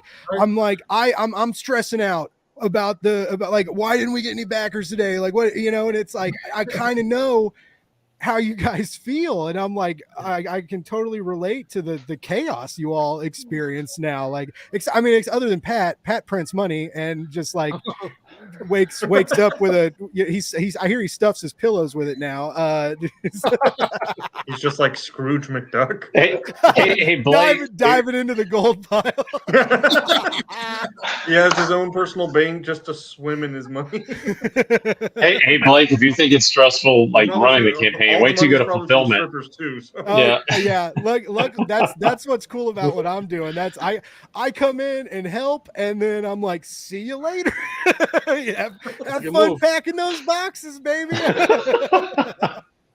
Especially you, man. You get like Charlie gets like the fancy boxes and the good tape, and like dude goes all out, man. It's so cool. I like it's and people love it. It's like Charlie Stickney does that too. But like how usually when we comment on a box for Kickstarter, it's the lack of a box. Or like why are you using Gemini mailers for all we do is beg. But yeah, I mean, like I love just the extra little step you do for your branding and your books. I think it's really smart, man. Thanks, brother. Yeah, man. All right. Anyways, hi guys. Let's talk about your campaigns. We are at Braden. We're gonna see if we've moved any for Braden, or we're gonna have to start yelling at people. Let's yell at people. We gotta yell at people. Oh yeah, I guess so. All right, we're at 565.32. Yes, I wanted to get you $10, and we have not done that. Braden, I got you. This is some BS. Uncle Henry's got you, buddy. Let's get this. And if the Forgotten Tome is not what you're looking for, you can get all my other works too. Like It Was Nobody, Outwash Onslaught, and those are the main two really good. and guys, I'll just say I backed the campaign from Braden before. He has taken care of fulfillment for me. He had a really beautiful book. I don't remember the title of it right now, but it did. It didn't. I didn't hold on to it very long. It sold very fast. It was Outwash Onslaught. Yeah. Yeah. So I got that, and if you guys check out the cover for that book, it's really fantastic. Chris Madd does it. I literally showed that book, and it literally sold like right away. It was not even like didn't even sit there for a long time. But I got you in at $10. We hit your goal. There's no need to yell at anybody. And I have great faith in you. I was hoping that Travis was going to build it up. You should have waited for Travis to build it up, and then right as he was about to unleash it, you should have backed, and then he Travis needs to say his voice. That's what happened last time. I keep refreshing, and I don't see it, though, so I'm going to yell pretty soon. I just did it right now. All right. I kind of like when Travis yells at people. That was a fun watch last week. I also like how he like makes it like he zooms in on himself and he's like, right, and he gets all. It's just I work so hard, Blake, and like just people. Hey, dude, you work he does. real fucking hard. I know, baby. I know. I work so hard, and like I'm just asking for a couple of bucks, bro. Like, for my friends, and most of the time, I'm not even asking for me. I want my $2. All right, it is 11:30. So if anybody's got to take off, I will allow that. We're going to keep going. I'm going to bring some of Blake's stuff on. So we're going to be going for a bit. And I'm going to bring my stuff on. But if you guys want to hang out, I'm ready. Let's fucking do it. You guys all rock. I'm going to go because I got to put my kids to bed. But it's so great seeing everybody. Pat, I'm really glad I got a chance to meet you and hear you talk. You're a man who is wise beyond his years. Great to see you again. Sean, always a pleasure. Until you see him get at it with Raven, then it's funny. Great to see you too, man. Their drama fuels my life right now. So, Henri, I'll see you in September, brother. Yes. Well, everybody's assuming I'm doing Baltimore. I'm not sure if I'm doing it yet. I'm still debating it. Oh, dude, okay. Henri, you need to do all the cons. I watched him sell in Kansas City. That guy's a fucking mastermind. I'm setting up the camera for the interview, and this guy walks by, and it looks cool. And Henri's like, "Yeah, you can have this comic." Or, all right, here's the deal. I'll give you this one for this much. And the guy's like, "Oh yeah, cool. Give me that." And he's like, "All right, check this out though. You can get all these, or you can get these trades, right? I got these let's get these soft cover collections. Oh, and then get Warlion. Here's the extension convention exclusive one." Guy's like, "All right, cool. Give me that." And he's like, "All right, you want those trades? Check out these hardcovers. I got these hardcovers. You can get this. And the guy's like, "All right." And I'm like aiming at him like, oh, I should have fucking recorded that. That was beautiful. Like it was, I mean, like, there's a reason this guy sells out of his comics at shows, man. He has a nice looking booth, but yeah, Henri, it was so cool meeting you in real. You're one of like the few pros that like I've like talked to and interacted with online and then got to meet in real life. So that was real cool, man. I appreciate that very much. And thank you. You guys are all working hard. You guys are all an inspiration to me. I'm still so new to the Kickstarter platform and learning so much from all you guys. And you all have success on this platform that I want to live up to. So you'll get there. That Warlion's it, dude. That Dexter We Art, boom. Thank you. Back that shit right now, ladies and gentlemen. It's amazing. And I will say this about Warlion too. All my favorite artists did a cover for you. Those are the people who when I seek out cover artists, those are my list. Well, actually, it was because of you. It was because of you. I hired Stan Yak. So like, I think Stan is so amazing. Well, Stan posted something online that he's like, man, no one's hiring me to do variant covers, and I'm like, I'll hire you. You know? and I think it was Travis who like shared his post or said something. So he was indirectly responsible for that. And just before I go, we got an hour and a half left before our early bird special is up, and we got the editor in the house, Chuck Pino's here. And again, Warline wouldn't exist if it wasn't for Chuck Pino. He really helped me out of a dark hole, and when I was in the beginning process of that book. So Chuck's a good guy. I want to know how someone edits like a motherfucker. Like, how do you do that? Like, is that you take a mother and you fuck her, and then you edit her into different positions, and then somehow you were probably good with this with your ex-husband, but you're with me now, sweetie. And ladies and gentlemen, this is Comics After Dark. Weird. It's just a weird way to do things. But all right, Chuck. All right, gentlemen. I'll see you later. Thank you so much for having me, Travis. Everybody, I love you guys. You're all great. Have a good night, Henri. Take care, guys. Hey, Travis, I'm going to cut out of here too. Again, I just want to say, Braden, I did back your campaign. Nice meeting you. Blake, never met you, but nice to see you. Happy everything going good for you. Travis, has been great as usual. I will Good talk to see you, brother. Sean, what's your campaign before you leave, bud? I don't have a campaign right now. This is just me coming back. I just got back to social media, so Sean is old school Blake. All right, Sean, are you on Twitter or what are you on? How do I follow you? I'm on Facebook. He's on MySpace. I was a celebrity on MySpace, matter of fact. Definitely a celebrity on MySpace. Charlie, I'm going to talk to you tomorrow. I actually got to talk to you. I was going to reach out to you today, but I'm probably going to reach out to you tomorrow. Pat, hit me up. Always good. Always good talking to you, Pat. Yeah, man. Great to see you back. All right. I will talk to you later. All right. Blake, what you got, brother? Well, hold on. I got to bring mine up, and I'm probably going to have to yell about my own shit because I know. I keep forgetting I'm not hosting this thing. I've noticed, but that's fine. That's fine. Yeah, don't go. All right, so I was at 3,128 with 110 backers, and I am at 3,128 and 110 backers. So I got to yell at some people. Get 'em. Hey guys, here, let me get big. Time to do it. Hold on. Look, I tried to be patient with you people. I am. Look, today's been a rough fucking day. I woke up and my Google Drive has said your $2 charge has been declined.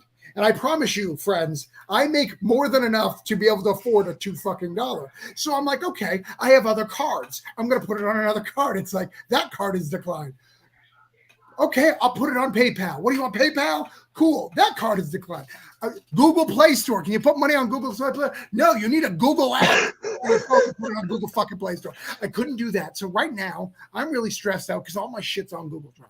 So I can't fucking share this shit out every fucking minute for you people. So I just ask, like the 19 times before, you like my shit, I assume, or you're watching my content, you're on this feed because you know me. The only way you know this is I'm only sharing my network.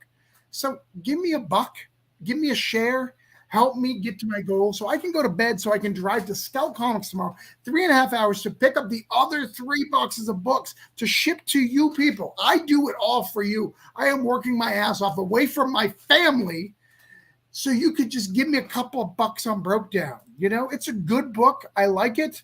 I finished it. I did the whole thing. It's good. You'll love it. Chuck has a fucking story in it. This motherfucker right here has a story in it, but we can't see it until we get some more money in it. So that's where we're at. I'm going to share it around and then I'll come back to it. And if he gets a lot more money in it, he gets a Jonathan Hedrick story in it, which is another reason to maybe help boost this baby up. Yeah, some people like that recount thing, right? I've heard about it. And there's a coffee book, and the guy's done some shit. He's had he's had some books around. So I'm a big deal. Invited to a big signing over at Scout HQ. Can't even get $1 on my book. What is going on here, people? First time ever collected. First time. Man, more sexy covers, Travis. I was gonna up my pledge, and I'm like, I'm already doing the $50 2-cover version. You're good, man. You're good. I'll just keep yelling until I do. My wife told me to make some money tonight, so I can't go to bed. So I'm gonna sit here all night and just yell to Wait. Go ahead. Nope. You have some jokes. I feel it. What's up? Nope. I'm done. I'm out. Yeah. Nope. The wife told me to make money tonight. Like that's. Told me to make some money. Don't go to bed till you make some money. So I used to have get out on those streets, baby. Yeah. We talked about this earlier. I used to have a studio for that. I thought that was for pole dancing. That's what I'm talking about. I taught guys too, just for the record. She'll whip him. Doesn't mean not the good whip. Oh yeah, she will. Going back to Pat's strip club, the second time I'm not sure what that needs. I need an adult. Pat, you're the expert in that area. Like what's that whip in comic book form?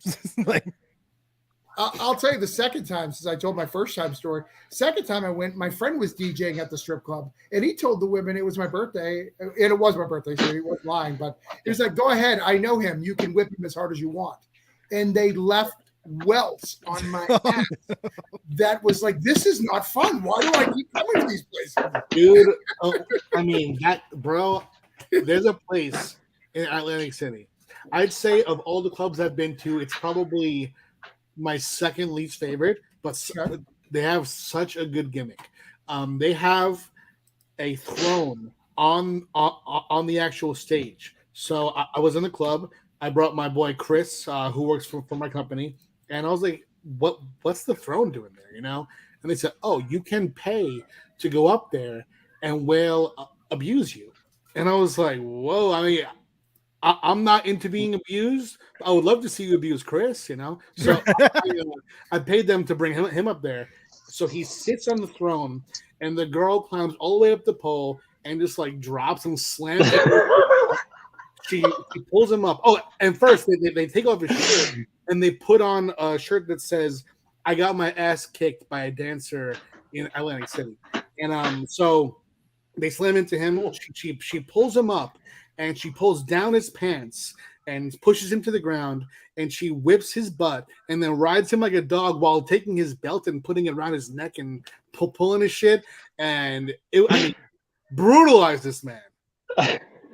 Wow. Yeah. Pat He's told going to us the remember story that over- forever, though.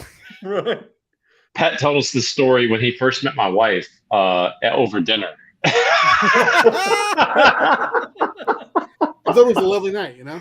It was a good night, wasn't it? And there was a weird throne on the stage, and Oh, yeah, because what was that con? You guys all did that panel and stuff together, right? That's how you- No, it was in Baltimore, but the panel we did was in Richmond. Okay. Yeah. But both good shows. What? Yes, Oh they my were. God. Chuck just. So, Chuck Pat, you may just need won. that for your story. That's a good one. I mean, dude, there's so many good ones. There's so many different weird quirks at clubs. Like, for example, there's a club in Pennsylvania where I went there, and there were signs for private dances, but unlike every other club, there were no dancers walking around kind of like bothering you to get you to dance. They would go on stage, dance, be taken away by a bouncer, and disappear. And I was like, how the fuck do you even get a private dance here, you know? So I go up to the front desk and I say, do you guys do private dances? And they go, yeah, but for the safety of the girl, we take her off stage and bring her backstage. And you have to hear her name when they call her out. Go up to me, say who you want, say for how long, pay. I give you a ticket. You take the ticket, and then I call your number, and you go upstairs. And then I'm just like, this sounds like you're ordering like a fucking sandwich. Yeah. You're here in the drive-through. Be safe, but it's so dehumanizing, you know. It's like I went up there and I was like, yeah, I'll have 30 minutes Raven provolone, you know. It's just so weird. Well, the thing that I think about more about when you're explaining that, I'm thinking of you trying to hear that through the loud music of the dance that's going as well, right? You're like, he's explaining this very detailed process while you're hearing like turn around every now and then. I assume that's what they play, right? That's what they play. They're big. Just like that, yeah. They're Wow, Chuck is a nasty fucker. Oh my God. Well, again, I don't really want to talk about this. I want to help get it booked, but I got to keep going. No, you got to go. You got to go. There's a place in Florida called Cafe Risque that you can go to. That is it's a breakfast place, breakfast and lunch that they serve, and then they do private dances as well. So you're waitress. Ooh, okay. So we had a coffee shop. not near Miami, Pat. I'm sorry. Well, Yeah, how far is for this shit from the con? Because I might. everyone. no, it's not. everyone It's not I learned the hard way that you just don't go to a strip joint on Orange Blossom Trail in Orlando. So that is correct. That is correct. Yeah. OBT. I mean, unless you want to come back with less money because you were robbed on the way there in and out. Oh no, our tires were slashed and the club closed. Oh yeah. Oh yeah. It was. Oh yeah. Yeah. No, that is the bad. That is actually.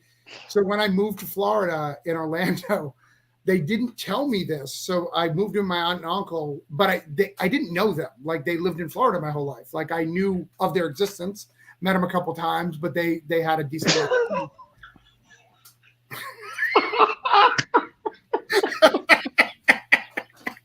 Like they have like a peg leg or like some of them on OBT, yes.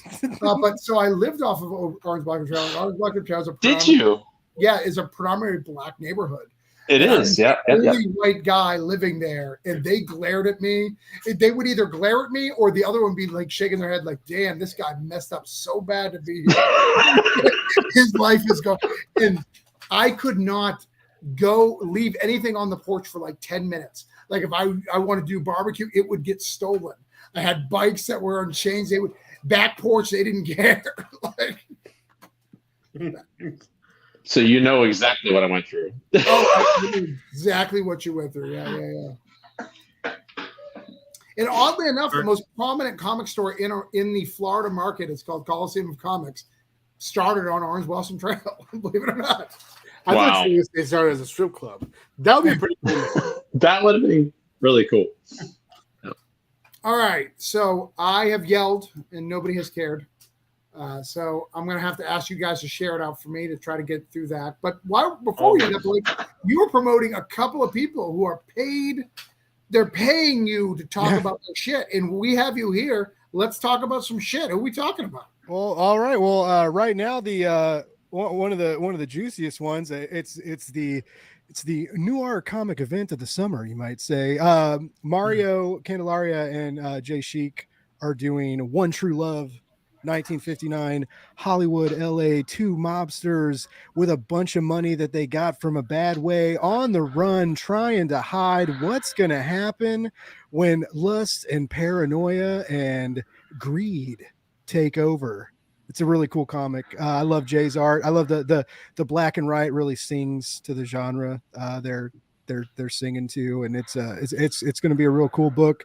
We had a good start. We're in that inevitable slowdown, and there might be some we're gonna have some cool announcements coming up, I think, to try and entice some backers. But yeah, it's gonna be it's like in the widescreen format, so it's wider, like going to be printed in landscape. Jay's kind of celebrating that widescreen vibe. I'm digging it. It's gonna be fun. Yeah, he did another book. Mario did another book like that too, and it worked out really good. The Fog Line was yeah. He's already like one of the stretch goals he's wanting to do. If you backed it, you got it it came in the evidence bag, So yeah, he wants to do something like that looks like a burlap money bag or something like that. We ship it in, and that's one of the stretch goals that we're shooting for. But yeah, I mean, we're over 50%. We got 22 days to go. We got a lot of cushion and a lot of pushing. It'll be bring it back. Always, you go full circle. That's how you talk on a show. You're a professional podcaster, so yeah, I understand. Yeah, I'm something. What else you got? I'm not going to put goals on you. No, you're good. You're good. Next Thursday to come out, or you're next Thursday to come out promote. What's next? What else we got? Next up, we got Jessica Mason Judd's Mary Shelley School for Monsters, La Llorona in the Machine. She was on last week. She is amazing. Yeah, she was backing all you guys, and someone called her out. They were like, she kept backing people when Travis set the goals, and everybody noticed that, like, Jessica, like, it was funny. She's awesome. We had a great time chatting tonight, and that's a really cool campaign. All ages, but super fun. Kind of like it made me feel like reading Goosebumps as a kid, right? Kind of made me feel younger and excited. And Anna Weissach's art is like, dude, she's this Polish artist. She did have you seen this yet, Pat? This book, it looks beautiful. Anna's name seems familiar to me. It's gorgeous. Look at this. It's a hardcover. It's a really sexy hardcover. Yeah, it's a beautiful book. God damn, yeah, it's beautiful. If you're looking to steal artists, it's outstanding. Pat, she would totally fit in a Destiny world, dude. Yeah, I'm liking the look of this for sure. It's dope, dude. Yeah. It looks really good. Who did that cover? Is that Drewski? Or is that her again? No, that's her. Yeah, no, that's her again. Yeah, she's just showing off. This is some of the just art she's done to show off like her creators. It's good. But yeah, it's a beautiful book, and like the color, like she colors really well too. It's awesome. I like it a lot. Yeah, I love everything about this. If we do another Cthulhu, like this is Jessica, I'm hiring this whole team. Jessica. Yeah, it'd be a good team to invade 100% in some fictional land with you. Cthulhu, and I like her as a person. She was really cool. She was very vibe. Like I like her. Yeah.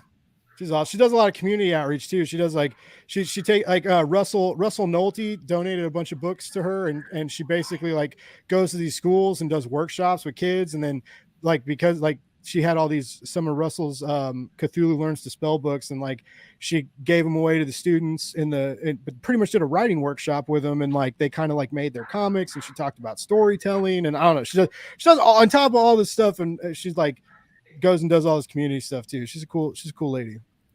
I'm promoting the wrong book again. Hold on. Giving Mario extra love when I should be pointing out this one. Huh? The wrong shit. But yeah, as you can see, it's like I mean we're gonna hit 200 backers soon, and we've been real lucky with it. No, it looks great. Yeah, the book. I mean her PR guy is pretty good. She's been killing it. I don't know. I heard he's kind of a douche, but I mean, he, as long as he keeps his mouth shut, Yeah. which I heard he never does. never. Being a douche is not mutual exclusive, just for the record. That's right. They can do both. They can do both. Yeah. And you got one more? I'm a multitasking motherfucker. Like, do you got one more? Let's Does see. your Invaders company have one more? No, Invader just ended. We ended today. We 200% funded, so that was good. We kind of wanted a little more, but it's it hits this is basically the Kickstarter for the exclusive Kickstarter cover, and then it hits the direct market. So we're hoping those diamond pre-orders look good. The only thing I got I'll give you a random one. It's hold on, let me post the link. The art is it's a sign up page. It's not ready. But I'm doing sign up for them. Oh, come on. I'm also doing the next Monster Matador. We're in sign up for that. Oh, that's nice. Stephen Yeah, Prince. Yeah. Nice.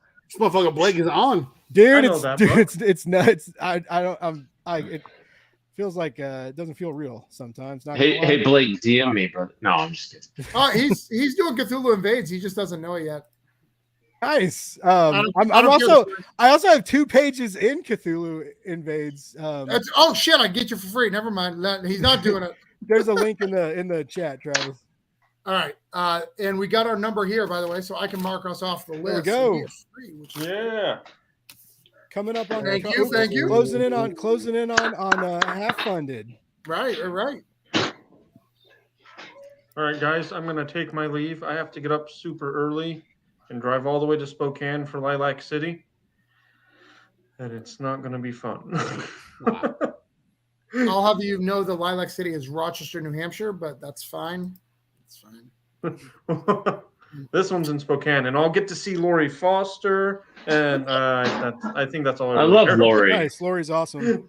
Yeah, Lori's dope. People, I love her. That new teaser that she just the countdown in the teaser. You might have I'm doing the same thing for Metal Ninja Studios right now.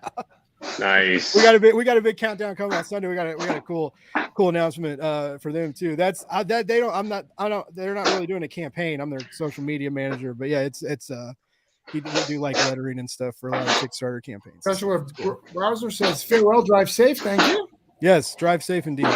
Tell us about Murder, Death, Kill. Yeah, all right. So Murder, Death, Kill has some insanely beautiful art. It's there's cyborgs, there's ninjas, and there's a deeply poetic revenge story. All right, this is some kind of Ronin slasher, absolutely gorgeously illustrated comic book. It's gonna be super fun. It's stylistic. I'm excited for it, and it's in pre-launch, and I believe I can't remember the actual launch date, but you need to get signed up for it. Like we're at 50 followers. Like, dude, help us get to 75 followers. Like, please. I mean, not tonight. Like, it just like that's our next goal. Let's get 25 followers right now. Or Travis is gonna yell at you. I'm gonna yell at you too. No, but it's a cool book. And when I saw the interior art, I was like shocked that they wanted to hire me, because I was just like, you guys realize this shit sells itself, right? Like, I don't have to do anything. But no, I'm not. I'm just. Yeah. I'm just kind of. Yeah. Anyways, it's a cool campaign. I'm excited for it. You guys should get excited for it. Sign up for when it goes live so you don't miss it. Because if they're smart, I haven't talked to them about it, but there should always be an early bird perk, right? Like you want to get that early bird. You want to get that insta hustle, that insta love badge, right? You want to be featured on that page. You want to. Gosh, I'm nerding out on so much more Kickstarter shit than I used to. It's so weird. It's like all I think about. Just like backers, metrics. What?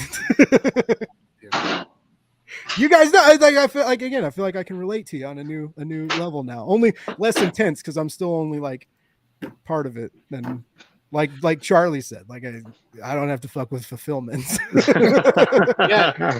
Yeah, bro, that's where the work is. Everybody thinks this is in the marketing and pre-launch and building the no, that's nothing. Because you got to do it right. You got to do it right. Even if you don't do the extra branding. Sorry, Pat. No, it's okay. As soon as I was able to afford a team, that's the first thing I was like, "Now you guys take care of this for me." You know, it's the most intense part for sure for me. It's important to get it right. You know, mm-hmm.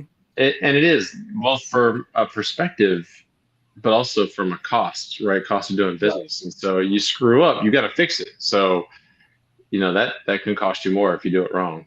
Yeah. Sean says, "Hi, Sean. How are you, brother?" But, yeah, Pat. I see you post those like when you're like work people, and it never ever looks like you guys are working. It just I was like when I see that, and I'm like, man, that would be like I would. Not, this is not a euphemism. I would pack Pat's envelopes. Hey. Yeah, bro, it's a fun time. That's what she said. Get from late March until now, we shipped Cheeky, Cerulean Dreams, Prison Witch, and are wrapping Mixed Magical Martial Arts this next 2 weeks. Yeah, it's the pace of it is just crazy these days. Yeah, I'm a jerk because I got busy and I fell behind with stuff, and then like all these Kickstarter things came in, and I got like all these books in the mail, and then publishers sent me a lot of stuff, and so like mail, I used to take a lot of pictures of like the mail and stuff I get, and then like I was like, oh, I'll do this tomorrow, and the stack kept like adding up, and like you were in there, like I got like 3 Prison Witches, I got Cheeky, and I got Mixed Martial Arts, and then like. And I got all these like humanoid books they sent me, and it's just like this. I have a new stack, and I just like I look at it, and I'm like, I don't know, like because I need to like take pictures and stuff, and yeah, it's same with reviews. Like I haven't written reviews in a while either. That's the only bummer about doing all this is I'm like I'm having to learn how to balance shit because it's a lot. But yeah, it is. Yeah. Sorry, I can't review your comics in a minute, Image. I'll get to them one day. Like, it's not. I'm helping the real people. I'm in the real indie comic. I'm in the real mosh pit. It's been raining. Fucking Slipknot's been playing for 45 minutes, and the mud's flinging up. That's where we're at. I'm in the heat of it, smelling that metal stank on everybody. Speaking of MMA, Pat, I'm still dying for my. The Saint Olange cover, dude. Can't wait. Oh, nice. Yeah. The last thing Saint Olange. Yeah. The last things that we have to send are any order with book plates. I'm just waiting for those to be shipped back from the France and Cuff Bros. So that's the last one. I went through the whole book plate thing. I'm with you. So yep, I understand. Yeah. I'll wait. I'm patient. Okay. I have a question about that because I've heard people talk about that. What is it about book plates that like? Because it seems like that's like because they're in high demand. More people are ordering them. They like take longer to ship than like other stuff does. It seems. Well, for me, I have 2 other guys signing them, so it's just us shipping them. So sending it around after. That's 100%. I had the same exact problem. I had Vito and DC signing mine, and so I had to ship them up to DC. Or Vito, and then I had to send him a PDF to ship it to DC. DC, I had to send him a PDF to ship it back to me, and then I had to sign them. So the same as Pat, I had 2 other people signing them, and it's a dependency issue. Okay. See, I was thinking a printing thing, not the. I didn't even think about you guys mailing No, them to each other. I had the book plates printed before my books. Yeah. That now, because Jessica has to send book plates to Anna, who's in Poland, and now everything makes more sense. Boy, look at that. I come on Travis's show to learn, and I learn shit. So you guys should go back Travis's book. I appreciate. By the way, in the comments, thank you, Sean, for backing the book. I appreciate it, brother. I hope you enjoy it a lot. But it is time. We have wrapped up. Everybody's got their goals. I'm going to share everybody's campaign through the stuff one more time. Oh, look at this. Can I post my sexy project here? As long as it's not on the stream, like that one time. Yeah, but we'll be back again next Thursday with a new group of creators talking about some new stuff. I'm sure. Are you going to be launched with a new project next week, Pat? Or oh no, that one's gonna. I'll tell you the exact date. I might even have one on my own chip before that.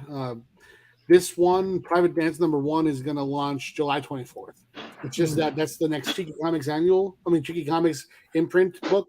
And I wanted that pre-launch far in advance so I could put a card in my packages for the annual. Oh, okay. Those cards, man. I fucking love them so much. I love them so much. So I messaged him the other day and I was like, Pat, I'm never gonna catch up, man. I was unemployed for too long. Like I've been like watching his campaigns go because I have like I know that I love the Fan Expo that Logan one. Oh my goodness. I don't know if you guys have them. They're beautiful. Like I have a lot of the cards, and they're so beautiful. And I'm like, I want to play the fucking game, man. I want to play the game. Yeah, we're gonna do a starter deck campaign. Let me see. It should tell me. Destiny trading card game should be July 2024. Let's go! Like next month. 2024. The next year. Fuck! Oh. It gives you time to get the deck. You have a big deck before it's over with. But dude, I got so excited for a second. You know, this is going to be a big. No, take your time. Take your time. Do it right. Yeah. I'm with you, dude. I see those campaigns. They have the potential to go really high. So we want to make sure that we have the infrastructure and not get us in a place where we're going to get in trouble if we get like $1 million. You know? Yeah. I don't know if you'll remember this by the time, but it would be kind of cool to get maybe people together and play it before the campaign, like do like a live stream and play it. We're gonna do that exactly. I figure you probably already were there. You're probably like, duh, dude. Yeah. Duh. But yeah, next up for me before Private Dance is probably Vix the Hunter. That is not in pre-launch yet because I still have Azza going on my main page, but that's gonna be the next book in the Afterglow world. Ooh. Oh, okay. And when is that? Should be late June, early July. Okay. Yeah. Well, cool. Well, and we've got all month of July. We're going to be doing Cthulhu Invades Neverland, which that'll be July, and then I got Voodoo Nations after that. And I Granite State Punk. Got lots of cool shit coming out in the next couple of months. And Charlie, when is both of yours launching? They're both launching in June. Official dates aren't set. I was working on the Zoop one for milestone #2 before I joined this podcast. So should have that up in the next week or so. And then about 2 weeks, whenever that one goes up, it'll be 2 weeks to the day that I launch the Spider Squirrel Titan sized special, which will be, again, between 80 and 106 pages. Wow. You just did a Spider Squirrel trade too, didn't you? Like not. Yeah, that was 160 pages. Yeah, yep. Man, cranking it. Look at you cranking it out, man. Giving the people what they want and the content they deserve. Like getting it out. Trying to, brother. Trying to. And like fancy boxes and tape and cool shit too, man. Like I love it. More pizza boxes and coming. then he fucking works out and shit and like lives a healthy lifestyle. It's like this guy's insane, man. 6-page of awesome. Yeah, it's a good book. I read it on my vacation, so it's very Thanks. good. Thank you. You guys are awesome. You're obviously digging Zoop. You're gonna stay with Zoop. It seems like. Yeah, we talked about this a little bit earlier before you came on. Sorry. No. You weren't on. I mean, it was just the short version is I think it's a great, very cool niche crowdfunding platform. I personally like it better than Crowdfunder. That's not a knock on Crowdfunder. I think that they've got really very comic book centric or comic book adjacent centric platform that is exactly what I think a crowdfunding platform should look like, where you can pick multiple tiers, not just one, and you can do add-ons. You can see you can pre-shop and create your list before you actually go and shop. And I really like that. And they do fulfillment, which is cool too. I haven't used that yet. I'm just a stickler for. Honestly, I'm just kind of a what's the word? Control freak. So, whatever. We lost Travis. That's kind of weird. We lost the host. But I was trying to back. I was back in Full Tilt, and and I'm not used to Zoop because, like you said, they have the cart. It's like a actual shop. You can just add as much crap as you want. It's like I'm used to Kickstarter where you click back and then it like takes the deal and is like, is this the card you want to do? Are you sure you want to do this? By the way, if it doesn't fund, it does all the Kickstarter stuff, and then you click yes, and it's like, yay, thanks, you did it. So I kept clicking Full Tilt, and I was like, it's not doing anything. And I was like, I added 4 Full Tilts to my cart. And I was like, fuck, sorry, Jason, I don't love you that much, baby. Like, it's definitely more of a shopping experience than a traditional crowdfunding Kickstarter experience for sure. No, it's cool. It's cool. I also hear they really like cater to you as a creator. They do. So like I deal with Jordan and Eric on every campaign every single time. We've had Zoom calls together. If I don't like something, they'll change it. If I have a date shift, I need to shift or whatever. I mean, they're just super accommodating. They can do that because they are still small. But the bigger point I brought up earlier is that by Zoop growing and by us supporting Zoop as creators and backers, we drive innovation with the Kickstarters and other big guys of the world, right? So I think that's Sean, you give it a shot, man. I mean, really, and my campaign's coming up soon, so the campaign link is in there somewhere in the chat. But I really dig it. Is it flawless? No. Is it different? Yes. Is it cool? Yeah, I think it's really cool. And it definitely caters to the comic book shopper. But think like a shopper, not a backer, and you'll do fine. Yeah. Unlike Blake, who added 15 copies of Full Tilt to his. You'll notice when you go to the cart, like yeah. Indiegogo, I've never liked as a backer or as a creator. Yeah. Forget the political side of things. I know a lot of CG guys are there. I don't care about that. I never liked the platform, so I just don't use it. What I thought was cool about Zoop, I don't know if a lot of people know this. I was really shocked when Jason launched his campaign. And so and this was like, I mean, it blew up quick, but this was like before, like right before the campaign launched. One of them messaged me on Twitter, and they were like, "Hey, Blake, do you want to have Jason Copeland on your show?" And I was like, well, yeah. I was like, but guys, we're already talking. I was like, do you want me to bring you like in? And they were like, no, you two set it up. We were just trying. And I was like, holy shit, man. Yeah. Like Kickstarter, the owner of a Kickstarter platform reached out to try and get an interview for a client. And I was like, that's pretty fucking impressive. Like that, I was like, these guys are cool. Like that's a cool fucking thing to do. So here's a total nerdy thing. I don't know if you guys know, but Jordan, who is one of the key guys for Zoop, he used to be the drummer for Big Time Rush. So there you go. And for Hannah Montana and for Kanye and for a bunch of other big stars. So yeah. So Jordan's big. He used to be big time. Now, literally and figuratively. So yeah.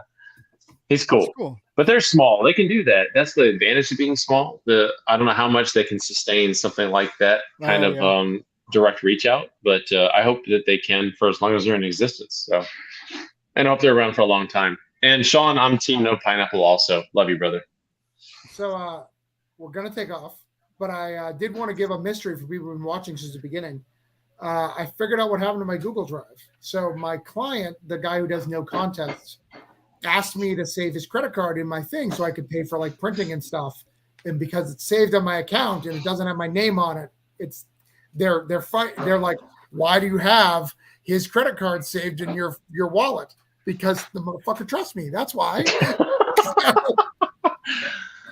So now I got to figure that shit out. Or get his ID or whatever, Well, good luck with that. If you need me to send that that book concept stuff in Dropbox instead, just let me know. No, you can send it in Google Drive. I think I can look at it because it'd be your Google Drive. It wouldn't be mine. It'd be mine. And my stuff's not blocked. I just can't add stuff right now. It's not like I'm getting emails and stuff like that. I just can't add anything. But thank you for coming out. Back out to the bar. Back broke down 4 dead bodies. Always back Spider Squirrel. Blake has so many projects. Follow Blake. Listen to Blake's Pause every fucking day of your life. There's more than enough episodes to at least get you through a year. After that, you're just going to have to wait for him to make more content. Can I shout out one more thing? Sure. Tomorrow night, 8, what is it? Yeah, 8 Eastern, 5 Pacific, the new Marvel Daredevil writer, Saladin Man, is going to be on Blake's Buzz Live. Tune in live tomorrow night. Please come in, ask questions. We are ready to talk. We're going to talk about his indie books. We're going to talk about his Marvel books. We're just going to talk about how fucking glorious his hair is. I'm so excited. Tune in. See you tomorrow night. Didn't you just message me to meet you at 5 o'clock, 8 o'clock on Friday? Next Friday. Oh, next Friday. Wrong week. No, I don't think he said that. Because you were like, are you free next week? And I was like, Friday? ? Ah, okay. Yes, I'm in. Let's do it. All right. And hold on, what's that date? One second. I can't computer. All right, man, I gotta pee. Friday the 16th, the writer of the hit Scout comic Granite State Punk is gonna be on Blake's Buzz Live. Travis Gibb, Blake's Buzz. It's gonna be a night of excitement and great comics. Tune in. First solo interview. Nobody's going to be there to interrupt him, not even me, but probably me because I don't know how to stop talking. Bye. Bye.